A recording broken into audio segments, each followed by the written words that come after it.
right, y'all. And welcome to the Raw BJ podcast, y'all. We are here.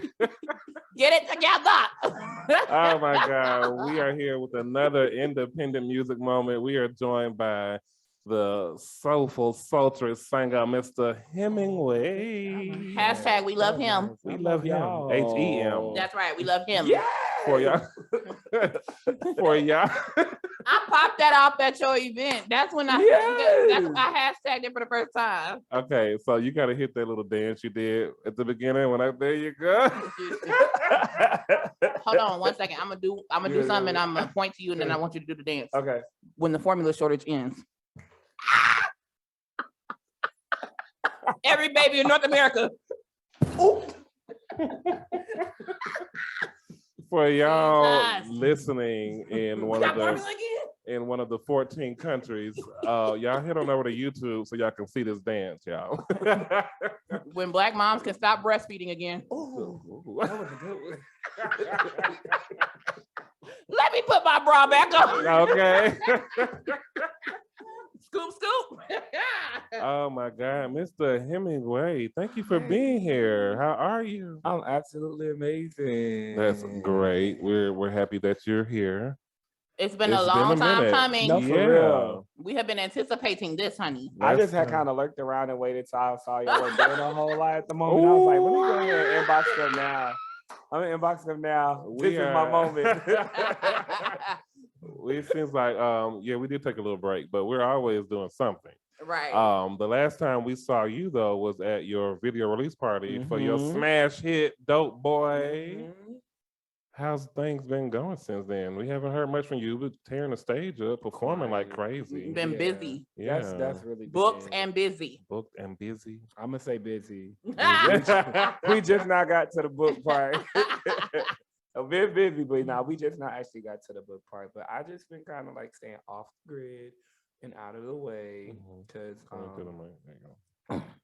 I had to kind of get real life together first. I had to get real life together first, and once I got real life together, then it was like, okay, we can do the artist stuff now that we have figured out. Right. That. I mean, personal shit. Yeah, it happens. Right. You know. Part of the reason why you saw us not doing much. We had life to get together too. Right. I'm trying to tell you. Well, let's go ahead and get these lives together. Go ahead and tell us, who is Hemingway and where did this name come from? No, Hemingway is a creative. He's just an overall creative. He's a super dope being. At least I think he's pretty cool. A DJ. We concur. Yes, him is. We had a DJ, you know what I'm saying? He's a DJ, a dancer, just a creative.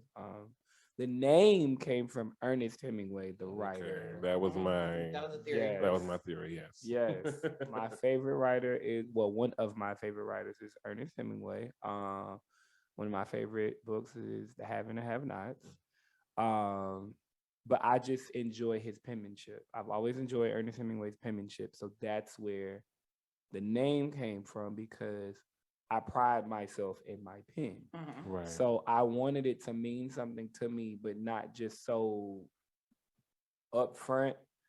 I wanted it to be creative. I wanted it to be something that could start a conversation, because when people see my name, they're like, well, where did that come from? Okay. So, yeah, because a lot of these folks out here don't even know who Ernest Hemingway is. Right. Like, and when I say it to certain Unfortunately. people, I'm like, it's Hemingway, like Ernest Hemingway, and they're just like, okay, how you spell it? Right. Ernest, Listen. is he already Right. That is amazing. Yeah, it is a conversation starter. I love how you put that together, because I thought that was my first theory. Then I was just like, well, maybe he drives like a big boy Tonka truck with the heavy Hemi or something, you know, We driving the Hemingway. Right, like that was a different theory as well. But still no, giving Lyft and Uber right now till I'm July, glad. so I'll have a Hemi. Is that a license issue? No. It's just another life issue. Right. Okay. But I'm just No, I've had my shit suspended for over a year. I've never had it suspended, but I was very afraid, and I paid what they told me to pay. Like Right. this. I'm gonna do whatever the folks tell me to like, do. you don't know that green light when it says no points and everything is. Listen, there ain't a drug out here I've seen yet that can match the beauty of knowing that your shit is good and you can drive. So you're a Tennessee native. Yeah. Raised in the church. Yes. What part of Tennessee? Yeah. Clarksville. What? Yes, I'm a military brat. Me? Oh my God, so is he. So I was born in Fort Belvoir, Virginia. Okay. Raised in Fort Campbell. Lived in Clarksville. He been through the circuit like you, child. I've been, a lot of places. Did you go to school in Clarksville? I did not. You don't remember? No. Okay. No, I went to school on base in Fort Campbell. So you okay? Yeah. When I lived in St. Louis on the base out there, I went to school. I was living with my uncle then as well. I got stories, but that's amazing. So Clarksville, Tennessee. Yes. Okay, I'm familiar with the area. It's smooth. That's like I think that's around the area where D. Will and them is at, out east. Mm-hmm. Out east. We love you, D. Will. Right. When I tell you, we was about to go to Tennessee last year. Yeah. And then life. We're still planning something. We're still going, yeah. But nevertheless, that means a lot of talent comes from Tennessee. Mm-hmm. So growing up in the church, is that what inspired you to start making music? Definitely. I will say yes. I can't take that away. Never will. That's just where I was because I did everything music. Anything that has something to do with music and church, I did it. Whether it was dancing or singing, I literally did all of it. I went through all the choirs. I started in the children's choir, moved in the teen choir when you know what I'm saying? And then from teen, they let me kind of go into an adult choir because I had a more of a mature voice. So they let me go and do adult choir too. So no, I did all that. Praise and worship. I literally did every little bit of that.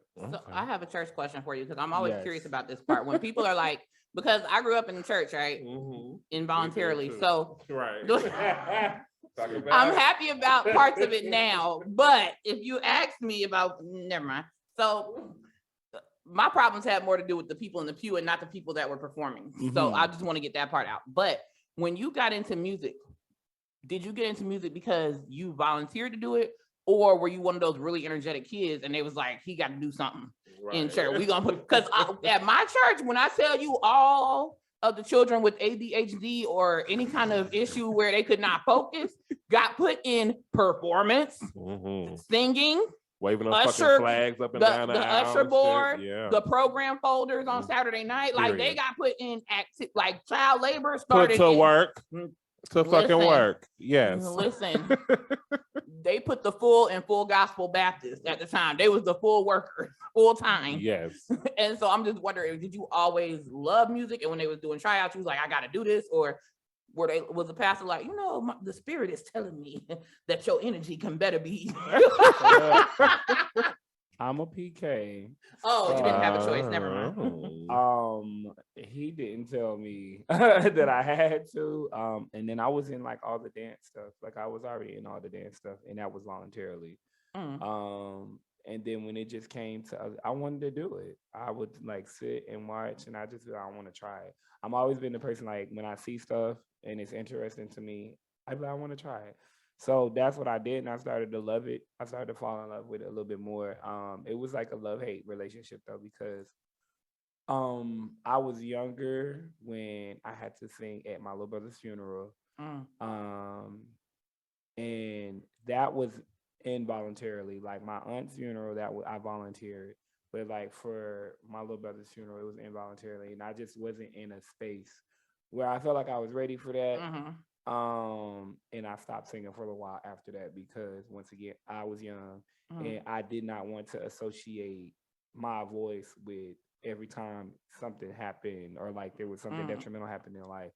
That's when we sing. Right. You know it seems traumatizing like too. The Jennifer Hudson curse.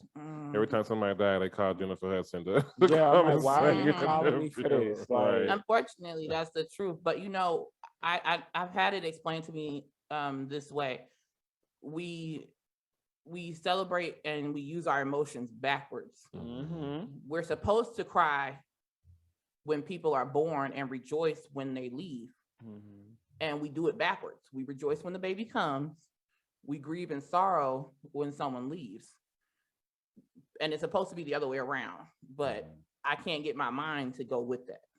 I've heard it said a bunch of times, but when I lose somebody, I'm never get the streamers, put the party hats on, and you know what I'm saying? Like, I never feel it that way. A friend of mine just recently did that though. Her mom passed, and she had like a whole thing at Virgil's, and they were like, "We just gonna celebrate the life," and it was like playing music, but it was like a gang of people, and she just was there with everybody's dancing and stuff, and I'm just like, to me personally, that's odd. I wouldn't jump to do that.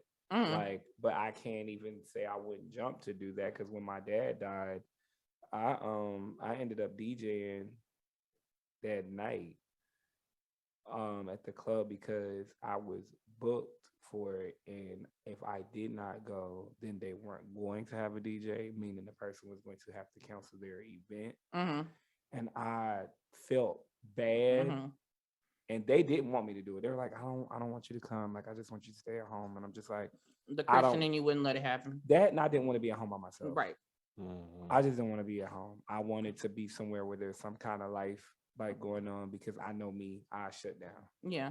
If I have any kind of tragedy, I want to be as busy as possible. Like, I'll sign up for extra shifts at work and everything. Like, I just cannot, I can't sit with it right then. I can, I'll compartmentalize. I'll set up a schedule for me to grieve later on. But right now, I'm not here for it. I just can't. Maybe 3 months from now, like 10 to 11, when I have some time in my prayer closet, it'll fit. Right now, it doesn't. And I'm just really weird like that. I can't grieve right at the time. My mother has always told us that when she passes away, she just wants to go straight from the mortuary or from the hospital, wherever she dies, to the crematorium, and then she wants us to go to Disney World. That's what she's always told us. I don't know if it's going to happen like that, but that's what she said. So being that you grew up in the church, did you find it hard to come out?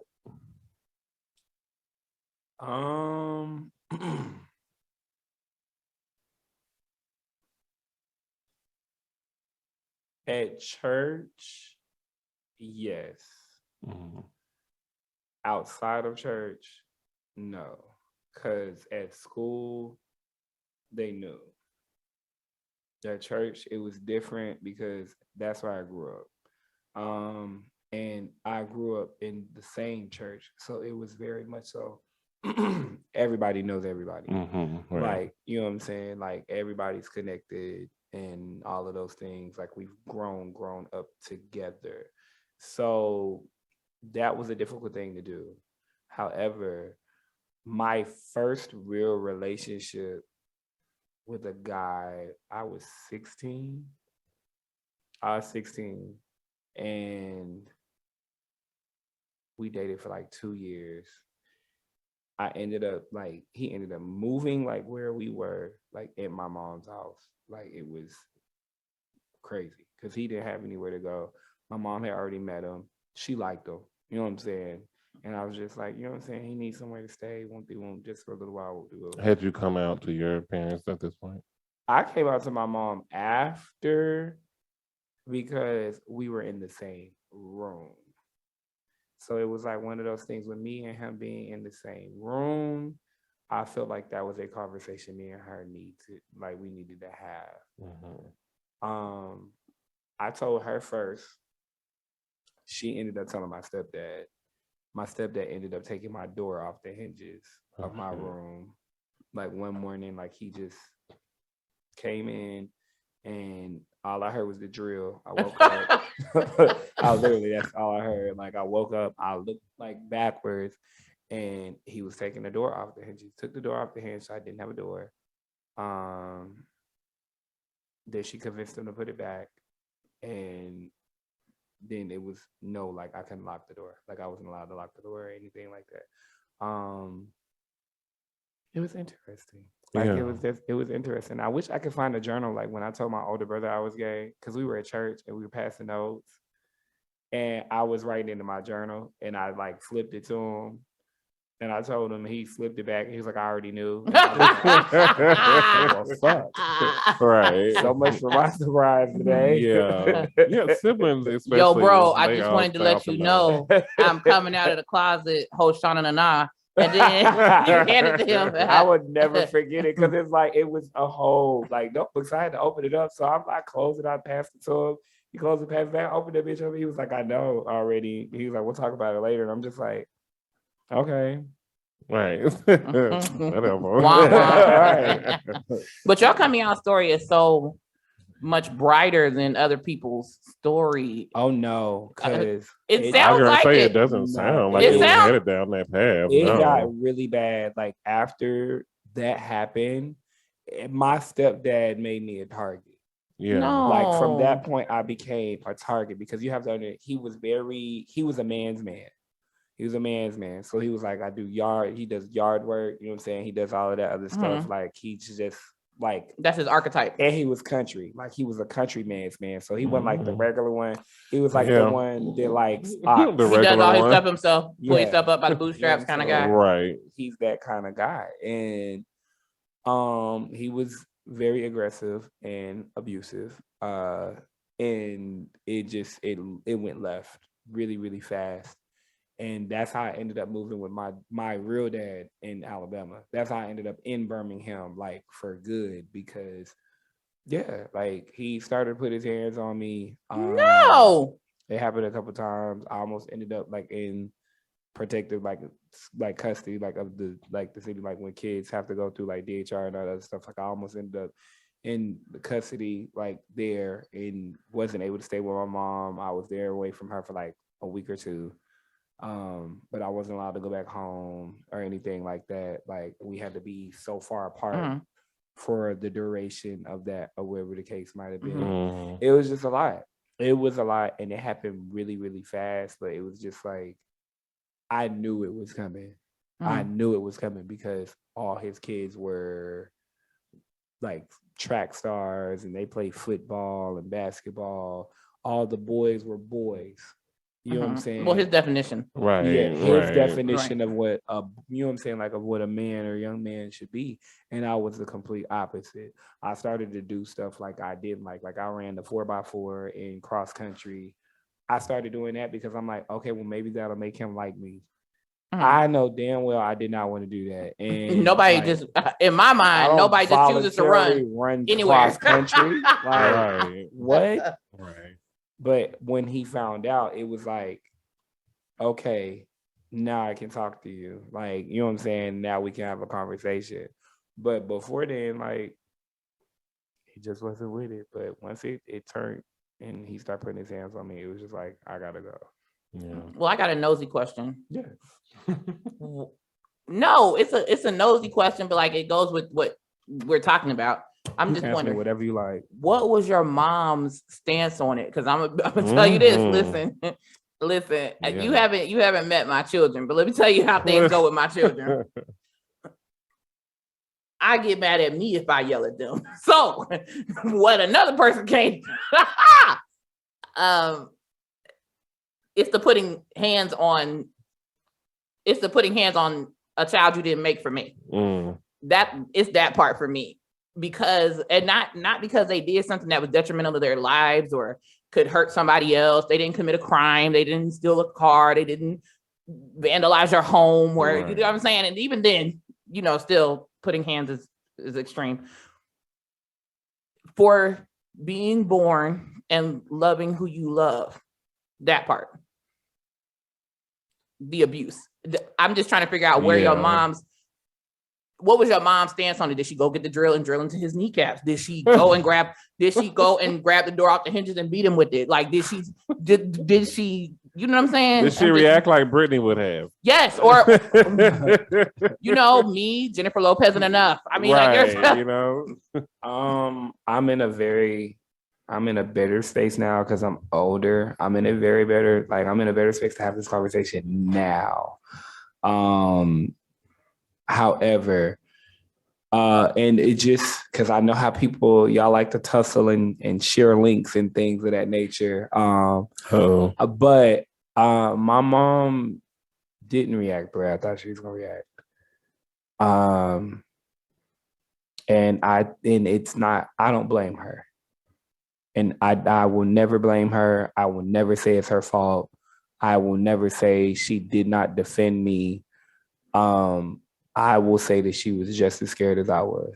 And I will say that that's understandable. That's valid. Yeah. To keep confrontation down, she would be like, Steve, stop. She would be like, don't put your hands on him. She would be like, you're wrong. She would say those things. They would argue about it later, but she would never react in an overboard manner.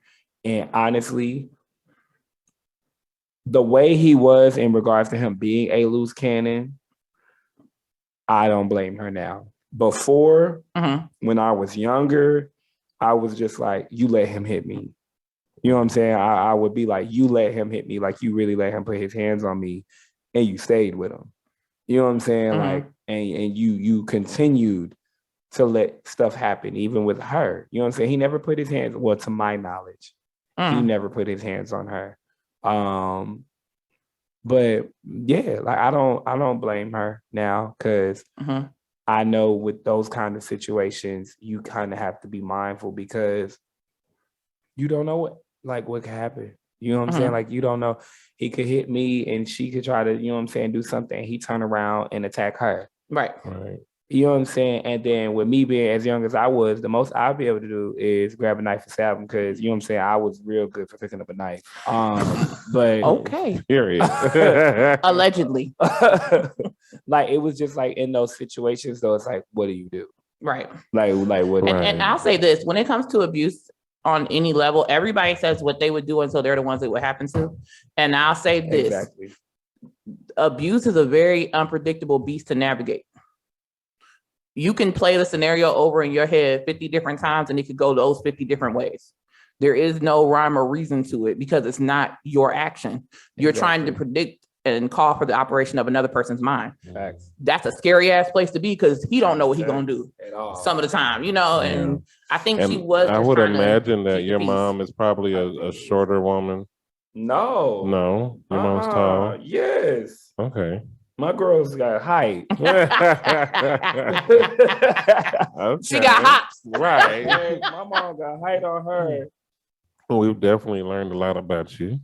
I'm glad that you have made it to the other side of that. Yes. And you are here now. So let's, talk about the music. So from the research that our CIA team did on you, we found that your career began in 2020. With music? Yeah. Yes. Okay. Music, yes. With music. Right. With music, yes. So we know you're a dancer. Really. You was DJing? Yeah. Before? Well, was actually singing and making your own music. Yeah. 2020. For the record. Right. For the era. So for the So how would you describe the music, the type of music that you make? It's relatable. It's neo soul. It's like neo soul R&B, but it's relatable. Like a lot of like music now isn't relatable. A lot of it isn't like realistic. It's like I can listen to a song about. Am I allowed to cuss? Hell fucking yeah. Oh yeah. Because I said damn earlier, but I wasn't sure. On this podcast you can. Okay. No, but so I can listen, I can listen to a song about fucking, but if it's just over the top and I know you don't move like that, it's just like one of those things where I'm just like, this is not relatable to me. But like if you put it in a relatable sense, it makes more sense to me because I'm just like, okay, you know what I'm saying? Like this, I can feel this. I do this type shit. Not some shit I done made up. You know what I'm saying? Like this was a cute little scenario. So I was just like, let's go with it. Like, nah. But it's very relatable. It's Neo Soul is the first era. I'll say the first era of music, which was The Disconnect. The first album was very much so like real mellow. It was very, very mellow, very, very chill. This next one has a wide spectrum of sound and like feels and vibes. So it's kind of all over the place, but at the same time, it's still cohesive. But I tried to make sure, once again, everything was relatable. Okay. Everything is super, super relatable. And we're going to get into that because I want to know more about that album, plus the new stuff you have coming out. But I do want to know that as an LGBTQ artist, how do you set your music apart from the other artists in their same genre? You have any more liquor? Yeah. There more liquor. You need more liquor to answer that question? Okay, let's get him a refill. There more liquor. Wow. Okay. Uh-oh. I'm ready for this answer. So when it Oh God! Let's not wait till the water. Okay. No, when it comes to other artists, and this is just there's no shade or no cap to anybody. I don't feel like I'm like anybody. I don't feel like I'm like anybody, and the reason why I don't feel like I'm like anybody is because I've grown to love what my voice sounds like, what my voice feels like to other people. And what I bring to the table. We often will be like, oh, you sound like such and such, or you know what I'm saying? I could see you doing this with da da da da, but I don't think I'm like anybody else. And at first I used to beat myself up because I'm like, damn, your voice sounds like very distinctive. It's very weird. You know what I'm saying? And then I actually, by other LGBT artists, you know what I'm saying, when I first started doing music, they kind of picked at me a little bit because it's just like, you sound like a church boy. Like it's so soulful. Like nobody's gonna really like that music because it's not mainstream worthy. But the thing about it is, what y'all have to understand is every artist that you listen to is not mainstream worthy. There's a lot of artists on our playlist that we rock with that aren't heavy mainstream. Right. You know what I'm saying? Right. They might have 2 or 3 songs you hear on the radio from time to time, right. But you have mainstream artists that are for radio. You got mainstream artists that are strictly club. That's when you hear their music, it be in the club. And then you got the ones that have deep cuts that you listen to whole albums at home, or you know what I'm saying, whatever the case might be, and they're still just as successful as the next person. Right. So I don't categorize myself with them. I do feel like we all have something to offer. I do feel like everybody that's around me within my sphere of music is absolutely fucking amazing. But yeah, I don't put myself. Okay. But you know the important thing about there's something really deep about what you said as far as at first I didn't like my sound. It was distinctive. It was not like anybody else. And that was a problem for me early on. I think that is very intrinsic to self-discovery anyway. We all feel like that at some point, like we don't fit in somewhere. And that at a point, it makes us feel different in a bad way. And then as we progress through adulthood, you realize being normal is overrated. It's okay to be outside the box now. And that was the journey I had to take more so in high school. The being different, the being the plucky comic relief, being the fat girl when everybody else wasn't, type of before niggas was hopping in the DMs of fat girls. Okay, this is before that. Okay, when before, back when Monique was also a fat bitch too, and she said skinny bitches was evil. This era of time is when I was coming up as the plus size girl in high school, and it wasn't a trend. It wasn't the thing I was just me. Your superpower is when you own what's unique about you. Oh yeah. Once you own that, you literally have unlocked like a superpower, because a lot of times people pick at or magnify that one thing about you that is unique. And they're just like, it could go left or right. It could be like, oh, we love everything about it, but then it could be everybody else is like, oh my gosh, like it's this, it's that. Like, prime example, I have a lisp, and I'm very conscious about it. Like, a lot of people will call it out. Some people don't, some people do. You know what I'm saying? Sometimes it's super strong, sometimes it isn't. When I sing, I have a rasp. I have a rasp, and it's country. I have like a very country, soulful type voice. And it was this blogger that will remain nameless. Don't give him no airtime. It was this blogger that I sent one of my songs in for to be reviewed, and he was just like, I don't know if I like it. He has like this, I don't know, like I don't know if I like it or not. And people were commenting, and they were talking about my lisp, and they were talking about my voice, and it hurt my feelings like really, really bad. Even to this day, like it's still up on my page. If you go to my Instagram page, it's probably one of the first like videos I ever posted. I don't think I archived it. I think it's actually still up. When you look through my videos, it's like down towards the bottom. But yeah, it was like, he has like this Southern drawl, like this Southern twang about him and all this other stuff. And I'm just like, from that moment on, I was like, you have to own it. Because he's not going to be the only person that thinks that. Clearly, by the comments, he's not going to be the only person that thinks this. So, but you know what? I'll say this, and it's wild that you got that response because, well, first off, people, especially in the comments, they'll piggyback off of what they feel the vibe is of the person who's posting. You know what I'm saying?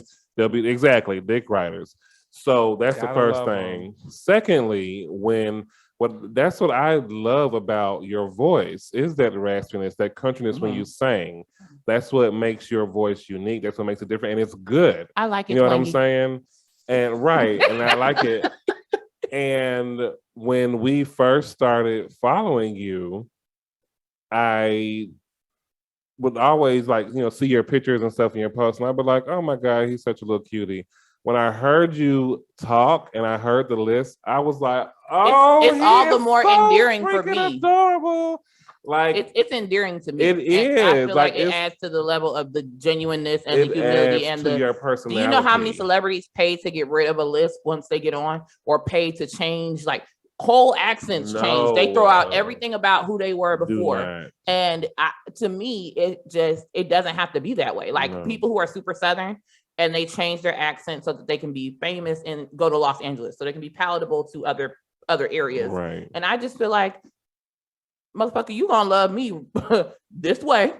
Ain't a bitch ass thing changing. This is me. That's crazy, because I always thought that the way you sang and the way you talk was a part of the reason why people liked you so much. I think that's because that was part of the reason why I was just like, oh my God, like he is just that. I loved it because you don't nobody else has that. But there is a market, and you seem to have owned it. So yeah, you seem confident in it. Right. Now, yes. Right. But it's a process and it's a journey that we all have to come to with self-discovery. But I will say this, a number of the people that were on that commenting on what the blogger said, and a lot of people who were listening when you first put your music out there and commenting, some of those people, you have to understand, are projecting their insecurities. Right. It has nothing to do with you, and it has nothing to do with your music. When people say things, it's speaking to what an insecurity they have about themselves. My voice isn't up to par. Right. My production isn't the way it's supposed to be. I'm tone deaf. My pitch is off. My timbre is bad. All these things go into music. Don't do tone deaf. What I'm saying is, when people are very brave online. Oh yeah. It's just, the armor they have, the audacity of these motherfuckers. But I assure you, because I've lived it in person, it don't not a goddamn peep. It don't give that. So I'm assuming that a lot of that did that come from the 2021 album, The Disconnect? Was that feedback from that? Yeah, it was before the album even dropped. Okay. That was way before the album dropped. That was when YKTV came out. Because that was the one that he got. That was the track that was submitted. So okay. Yeah. So tell us about The Disconnect. The disconnect was about the rise and fall of a relationship, but I took a lot of my failed attempts at relationships, like everything that, you know what I'm saying, that may have happened, whether it was on my end or the other person. I just took it and I wrote about it because it helped me face my demons. It helped me find closure in situations that I didn't find closure in. So I was just like, now I can create something that makes me feel better about what happened. Okay. Without, you know what I'm saying, without it being too much or overbearing, or where I have to like kind of hurt myself over and over again, because when I hear it, I don't hurt myself. But I will say this, since the album's been out, I don't listen to it. Yeah. That's normally how most artists, they say once they put it out, they don't listen to it. The only reason why I haven't listened to it though is because the disconnect honestly was like closure for a lot in my life. So it was like one of those things where it's out.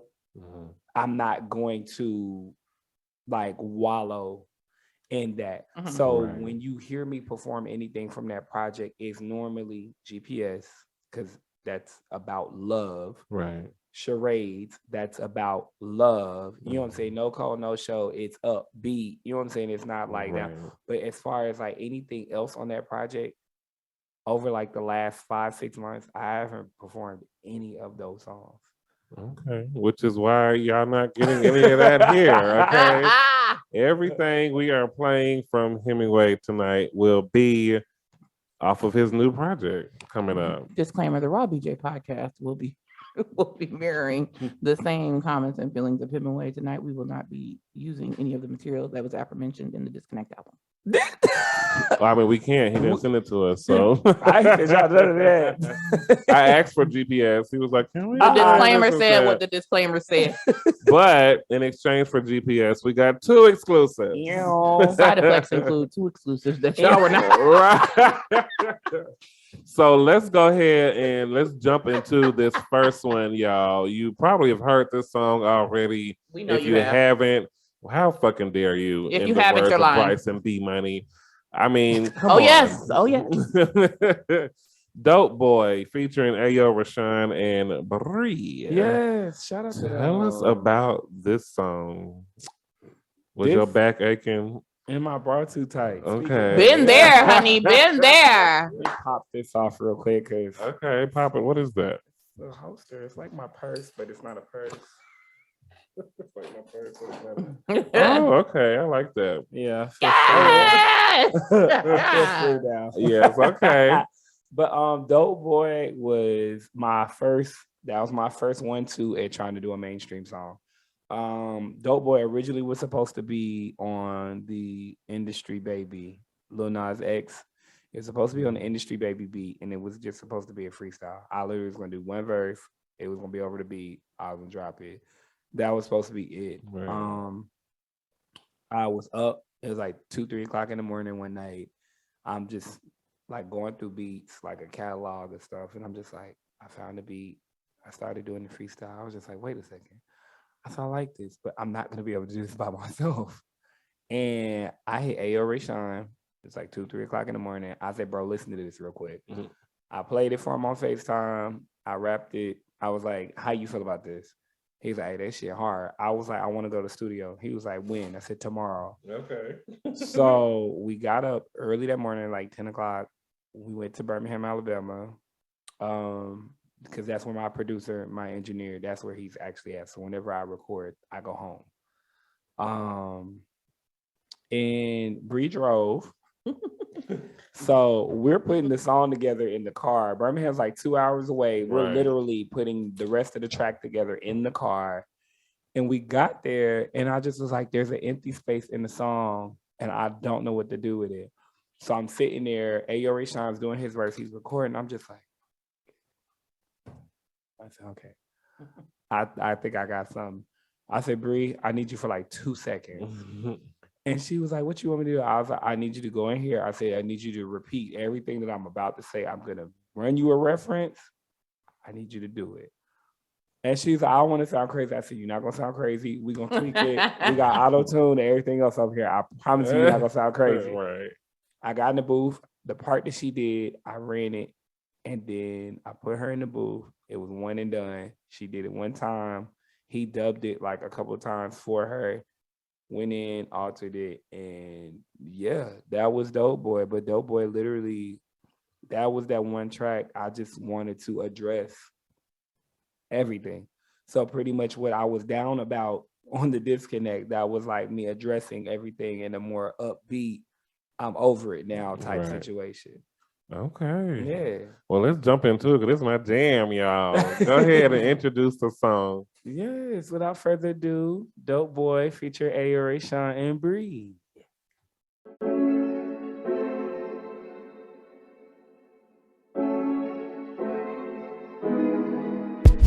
I can hum on the beat and hit top 10. I did it once, bitch, I can do it again. Hand friends turn foes, offers be hoes. I sit back and think, was that really my bro? Let's talk around this bitch while I'm feeding everybody, getting hella voicemails while I'm calling everybody. Y'all mad at my magazine? Hold up, no, wait, yeah. Whew, y'all mad at my bakers, he bagged me. Did some deaf dudes part toe tag shit. I ain't never on a Birkin, but I'm in my bag. We ain't got a place race to know the nigga you mad. Y'all been sitting at home going live on the gram while I'm out here greeting y'all fans. Proofs into putting y'all some stamps. Proofs into putting y'all some stamps. I ain't never had a bag, but I'm in my bag, and these niggas mad about it. My exes all cap, they fumbled that bag, and now they sad about it. Step 1, stay safe. Step 2, be great. Step 3, keep hoes from around me. They see me moving, wonder how I do it like I got superpowers. Because I'm moving through the city like Zaza. I'm moving through the city like, because I'm moving through the city like Zaza. I'm moving through the city like, because I'm moving through the city like Zaza. I'm moving through the city like, because I'm moving through the city like Zaza. I'm moving through the city like Zaza. Now forget on this shit and skate, it's a rap. If you get on this shit, new every dance cabo, ho won't help, cause I'm snatching y'all shit. Y'all ain't did nothing new and y'all ain't roll no hits. It's rinse and repeat tracks on the spin cycle. I sound like me, y'all sound like y'all idols. I'm a PK, so I put it on the Bible cloud. Just ain't enough for you to hold a real title. Dinner's over, ate it up, then I washed y'all. Treat it like some takeout, then I tossed y'all in the trash. You can kiss my ass. Call me Shikari, baby. I'm coming in fast. I'm coming in fast. I'm coming in fast. I'm coming in fast. I'm coming in.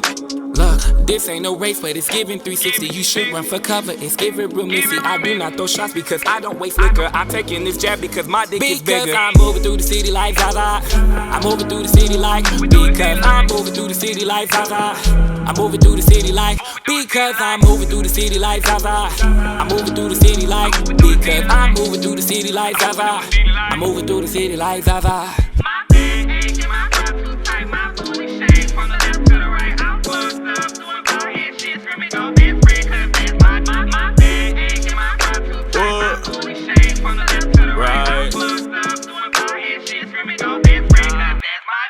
Move through the city like a mayor, no John. Nigga blowing up like napalm. Getting mad love like Payson. Pound sign, ayo, Rayshawn. Never be off on the weekend. Don't sleep in the evening, no matter the season. I get to the preaching, my dick they be eating. So chill with the reaching, there ain't no competing. Ooh. Getting popped for the cap shit. Talking to the ops, no rat shit. Flying real life, no catfish. Make a bad bitch do backflips. Plain white tees out of sack spit. Poker trade nigga with a cactus. Get up in the booth, get active. Hit me, told me that he need another verse, son. Tryna hit top 10 like the first one. Because I'm moving through the city like Zaza. I'm moving through the city like, because I'm moving through the city like Zaza. I'm moving through the city like, because I'm moving through the city like Zaza. I'm moving through the city like, because I'm moving through the city like Zaza. I'm moving through the city like Zaza. I'm moving through the city like Zaza.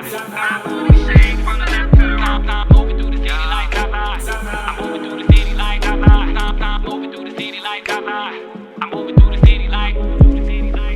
So I love this song. When we were at the event, the energy in the room, can I talk about it for just a quick second? Yes, can I get the tequila bottle? People were in love. Do you hear me? I mean, in love with the song. They was like, play it again. We got to see the video, you guys. And it was everything. When I tell you, it was more than I expected it to be, period. right. Yeah. Loved it. Excuse me. Sorry. So this was a bum ass collaboration. So who, if anybody in the world you could collaborate with, who would it be? OMG, I only can do one. That's it. Just one. Who? I don't like that. I I don't like that. That's not a fair question. Hemingway said, "Don't limit me. Who? Do not limit me." You You have. just put me in a box like that. I mean, I'm talking. Okay, hold about- on. Let me make it a better question. Let me sweeten the pot. Let me Thank just- you. No.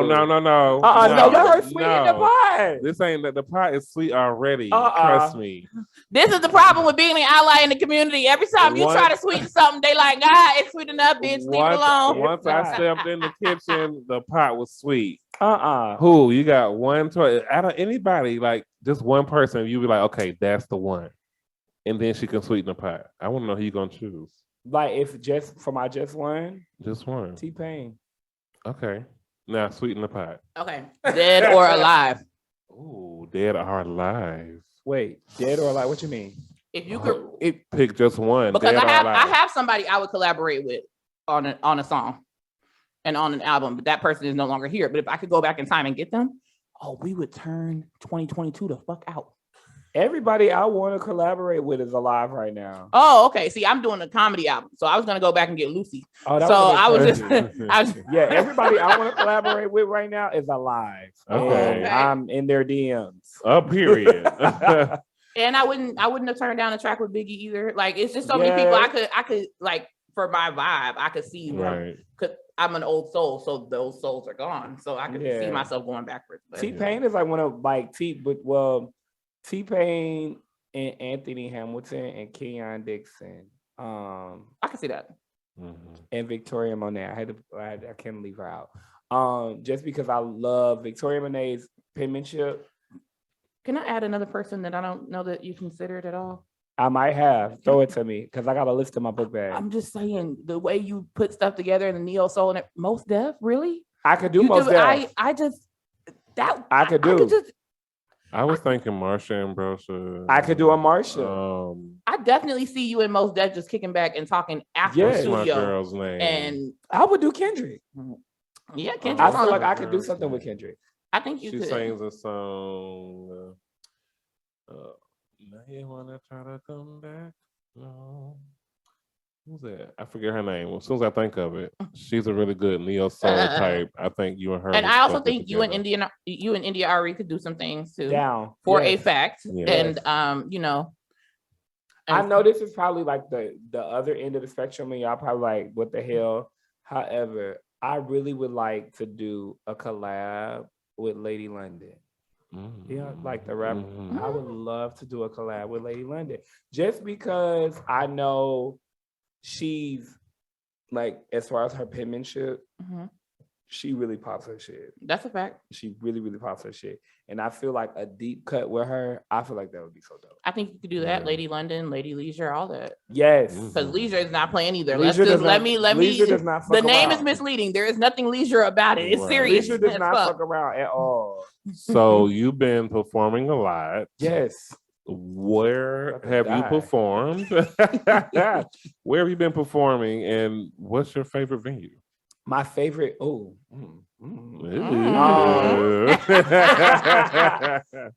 so I've been performing lately on a consistent basis. I've been at Music Mondays at Gallery 992. Shout out to Amir. I've been at Crave every Saturday now. Shout out to Snoop as well as Nemo and Nobody's Band.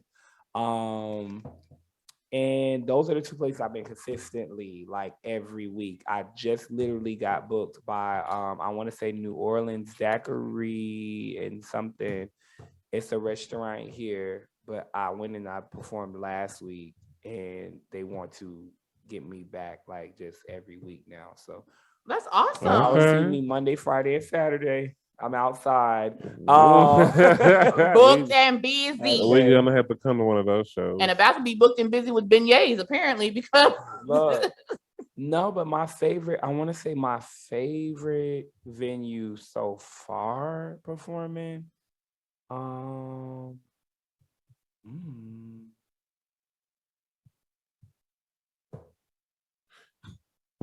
No, because it's really been a lot. Like this Right. last year has been like a whirlwind of stuff. I'm gonna say Phil's. Phil's ATL is probably one of my favorites. Shout out to Joshua Dingle. That's probably one of my favorites. But the other one, like close in there, would be the festival that I did, Taste the Soul, last year. Okay. With the whole proposal and everything when all that stuff happened. Taste the Soul was probably by far one of my favorites. For sure. So if you could open up for any artists, who would you open up for? T-Pain. Okay, so that's Tiana just Taylor. all right. Is everybody that start with a T? My name, my real name, my mom, Tony. No, okay. So if it could be one, I'll say Tiana over a T-Pain. I'll say Tiana Taylor. Okay. I definitely would see myself opening up for her and going crazy. Is it because of the dancing? It's not even just because that, it's the showmanship. Okay. Being that I've worked with her camp before, my mentor is actually a part of her camp. Okay. I've had the opportunity to be under her direction a couple of times. And then I've also had the opportunity to be in one of her rehearsals. So her work ethic, her creativity, as well as her showmanship is something that I find very admirable, however I want to say it. But yeah, I that's something that I definitely enjoy. So she's on my, like, she's high on my list on like somebody that I would want to open up for. Cause I mean, come on now. Right. Okay. She's like my, like, no shade, I love Beyonce, but she's like my Beyonce. You know what I'm saying? Because she's closer to my era. Like Beyonce is up there. I would love, you know what I'm saying, to open up for her as well. But it's just like How old are you? How old you think I am? 27. No, but thank you, girl. I appreciate it. Thank you. Older or younger? Older or younger? Older. Okay. Are you our age? You're like 33? 33? One down, 32. Okay. Yeah. Okay. Fine. Because when you said you so silly. Well, because I was gonna give you like early 20s. Because you look young, but then especially your last comment about Tiana Taylor. About the eras. Right. And I'm just like, well, if you're our age, everything rotates. So I feel like Beyonce was that bitch. Like, no, we would never take that away from her, but you have to understand everything goes in cycles. Right. You know what I'm saying? Like everything goes in cycles. Like now, I feel like Tiana Taylor is now what Janet Jackson was and still is. You know what I'm saying? Like I feel like if Janet was to say I retire now, I'll be okay with Tiana Taylor like taking her spot. The torch would pass. I would be okay with that. Okay. You know what I'm saying? That would make sense. Right. I'm not gonna do that with Beyonce because I'm not gonna let anybody lynch me right now. So, that's a whole nother conversation for a whole nother day. Right. You know, they like to throw Chloe in the mix. I mean, you know, and I catch slack for this because I love Beyonce. And I don't believe in being careful around this topic though, because the thing is, she's a wonderful artist, but just because you're a gay man doesn't mean you have to love and adore Beyonce, you know, and everything that she does. But I do think that's very much a stereotype, though. It is. It's a stereotype, and it's also an archetype. So we need to pay attention to that. Like, this is my thing, y'all, and I'm so glad that we're here right now in this conversation because I've been wanting to let this out for a long time. Exclusively here at the Raw BJ podcast, where it goes down and we talk about it all. Give him another shot. I love Beyonce, like to the depth of me, to the core of me. However, everybody tries to put her in this vocal category with singers. She is not right. Not singers. Yeah. They try to put her in this vocal category with singers. Talk about it. Talk about it. I love her. No but shame. It's just like no. But you know what did that for real though? She's a showgirl. It wasn't that. It was the Dreamgirls movie. I feel like that's when everything changed. 2006-ish.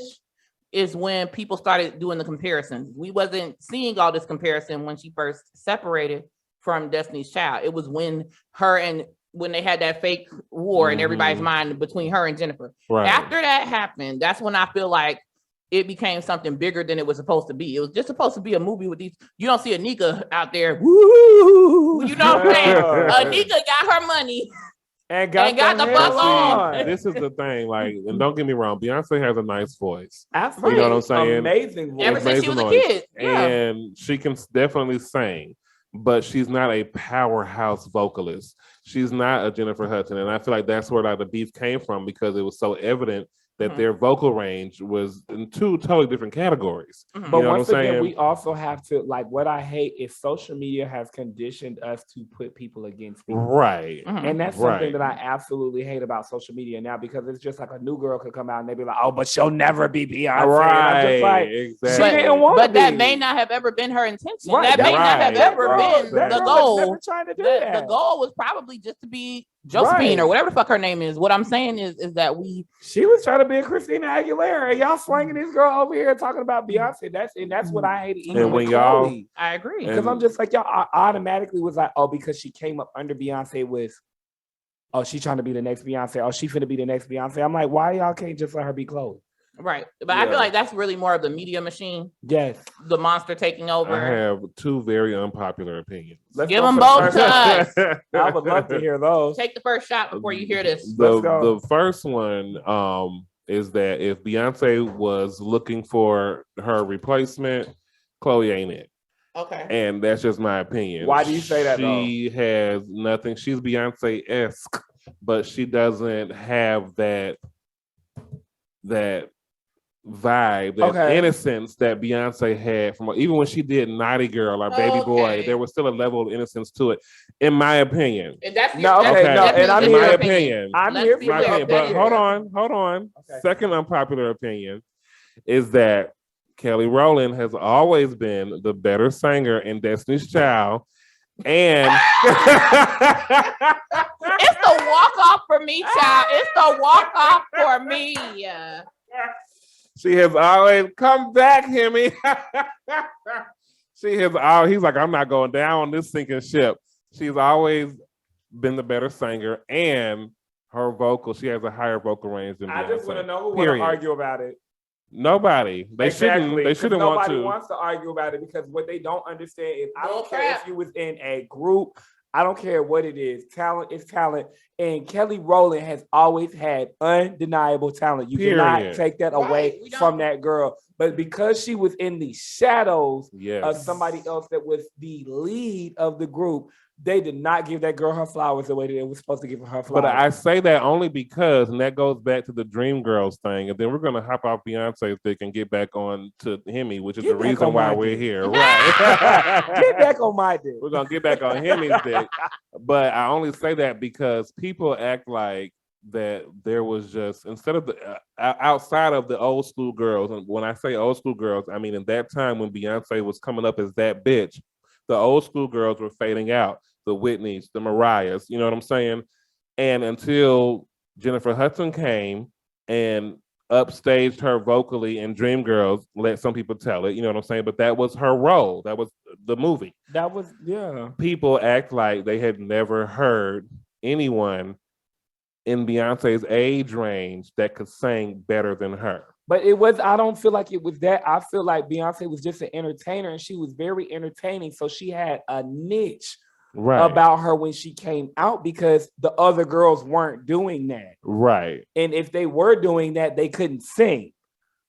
But they always overlooked Kelly, who... because she was in the shadows. Okay. They put my girl in the shadows. So we know that you want to open for Tiana Taylor. What is your most favorite song to perform? Charlene. Charlene is my favorite song to perform. What's your favorite Hemi song to perform? My favorite Hemi song to perform is it's between Writer's Block and GPS. Those are my two favorites. Okay.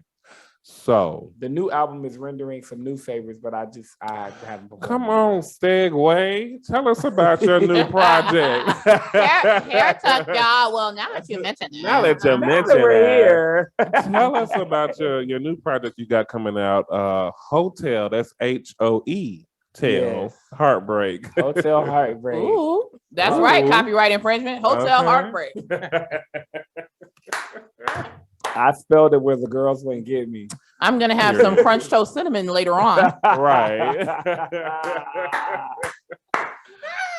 HOETEL Heartbreak is about this current space that I'm in with just love and relationships and how I feel towards it, as well as what other people feel towards love and things. Like I told you before, like I like the music to be relatable as possible. So now I'm taking my stuff as well as other people's stories and things that they have going on. But I feel like when you think about a hotel, once this is my creative brain, when you think about a hotel, people go to hotels for so many different reasons. They go for leisure, they go to cheat, they go for peace, they go for business. You know what I'm saying? Like those one night only, I'm from out of town, like they go for vacations, they go for fun, they go for, you know what I'm saying, whatever. They hide from their children. Right. And there's so many reasons that people go to hotels.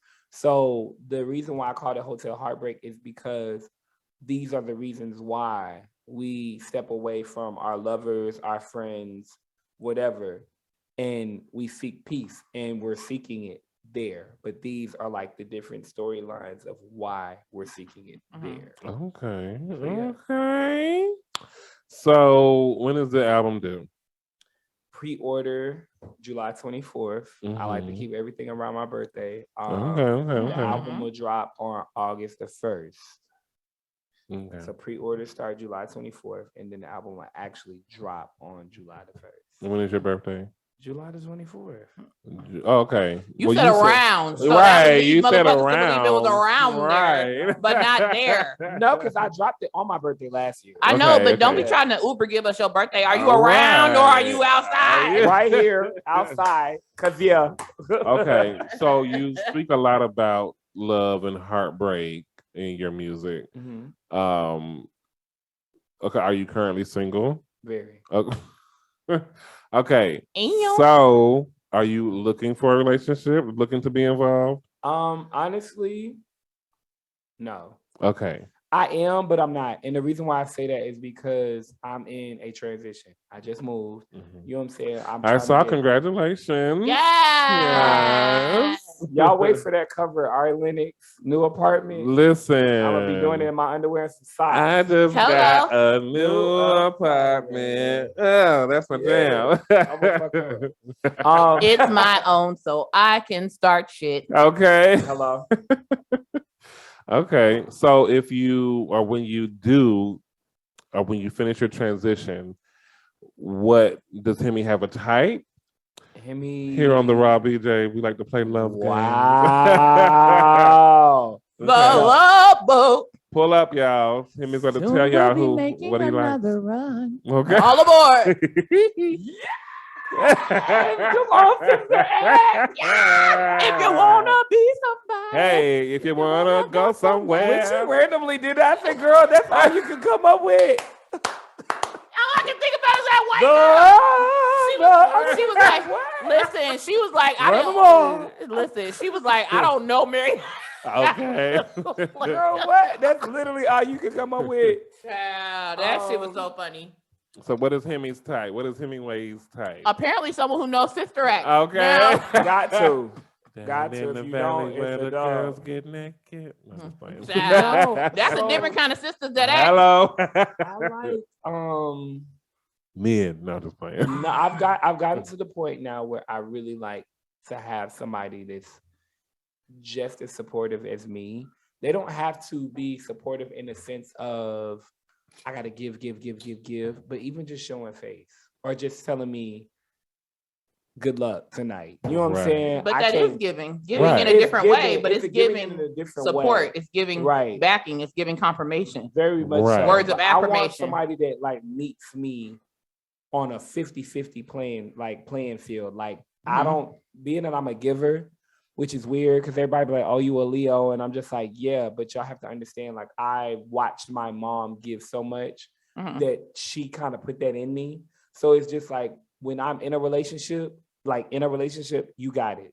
Like whatever resource, whatever it is that I have is literally yours. So I feel like I'm very rich in resources. And that's the reason why I have to kind of be careful with the people that I run into, because I run into a lot of artists. I run into a lot of artists. And I naturally want to be like, oh, I can help you with this, or I can do that, or if you need this, all you got to do is let me you're know. a giver. I'm a giver. Right. So I naturally do. You have to learn how to not Sometimes overgive. the artists put the you in struggling. So, Right, and that's the part where you don't necessarily need to struggle along with them. You know what I'm saying? No, but the thing about it is, if you with me, I don't mind. If you're with me, I don't mind. If you're not where you need to be, I don't mind. But I just want somebody to be honest. I want somebody to communicate, and I want somebody to be about me. Like I want somebody to be about me the same way that I am about them. Like I understand I'm a very busy person. Right. I do a lot. I wear a lot of hats. I need you to be just as understanding to me as I am to you. You know what I'm saying? Like I'm not gonna breathe down your neck and nothing like that. But yeah, I like a lot of times, like even now, it's stressful because I do so much. At the end of the night, I do want to be at a place of I've got somebody to talk to at the end of the night, or I've got somebody that I can wrap up with and just unload. You know what I'm saying? And go to sleep. Someone who gets it. Right. Somebody that understands it. Like That's what me and you were talking about. I was Not a telling just in you. case nigga. Exactly. yeah, like I don't, because literally, Why did I ever say that? if all you have to offer is sex, Hello. Survival sex, they call it. Hello. that don't do that. Literally, it doesn't do nothing for me. No. It literally doesn't do anything for me. That's the reason You why can do it for yourself. Right. Hello. and Allegedly. I'm really good at that. And it's been hello. Sickening at that. When I tell you I done figured out a lot of shit, Okay. I could be okay without it. It's going down on the podcast. I'm trying to tell you. You better talk This is a about different it. category of self-care. I just want to point out that We love this is self-care something here. different. Okay. So yeah, that's interesting, especially here in Atlanta. I know that can be difficult to come across. Because people are so accessible here. Right. But who knows, Right, right. though? You may have a meet cute with a neighbor. Talk about in the house like right now, or are you talking about In your new spot with the neighbor. You Oh, never you know. got some sexy Neighborhood neighbor? watch. You never know who's watching the so neighbor. And there was this young man. Yeah, this young man. There was this young man that was jumping his car off this morning when I was headed to work. He stays like 2 buildings down. I know he probably never gonna see this, but You never know. you never know. No, but seriously, like I'm really, really chilling right now. Like, just because there is so much going on now, and being that I did move, it was like one of those things like move, after you move, you hit the ground running, no exceptions, because I want to quit my job. I don't like selling chicken during the daytime.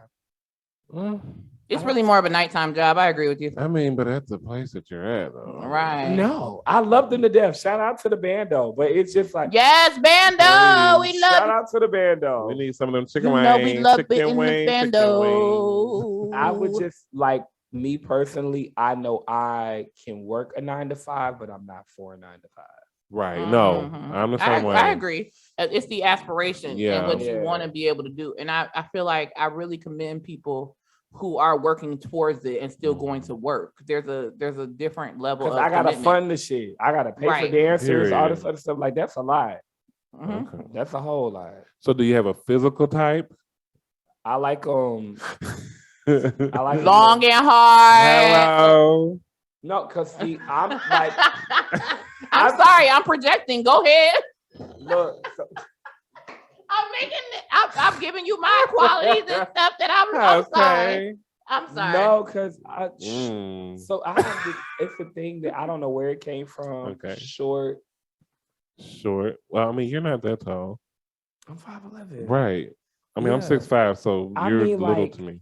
Okay, blindside. That's not fine. everyone. Relax. Not everyone is up there where the fuck we can see the air change and stuff. Relax. Other people think I'm bragging when I say that. You I'm are, motherfucker. not. You are. Anyways, short. Twinks. You like twinks? No. Oh, okay. Shout out to Hostess. Damn, No, that I'll was- take it back. Look, so no, look, because I have a very broad spectrum. Okay. Because like I'm into like a lot of different. I like thick boys. You know what I'm saying? Like I like thick boys. I love them. You know what I'm saying? Especially the one that Okay. keep like one that keeps itself together. A thick with a pretty smile. I'm done. Like Right. that's it for me. Like I swear to Thick and God. pretty. Short, like I like them, you know what I'm saying? Like short guys, like I love short guys, you know what I'm saying, with good personality, whatever the case might be. If you tall, like I fuck with y'all, like the taller ones, like you know Right, what y'all I'm cool saying? too, Right. or Y'all whatever. Y'all Y'all right. cool, Y'all cute or cool whatever. too. Like y'all cute, like you know what I'm saying? But I personally, I don't mind dating dancers. I don't like mind dating people in the industry. But sometimes I just honestly just want somebody that don't do what I do. Mm. I can see that because here's the thing. A lot of times it's hard to match levels. So Right. like I'll use Jennifer. I've dealt with like 2 or 3 jealous lovers. Mhm. And then they try to project it to make it seem like it was me. But when I was giving you every Oh shit. She gonna keep refilling. We better get all the tea.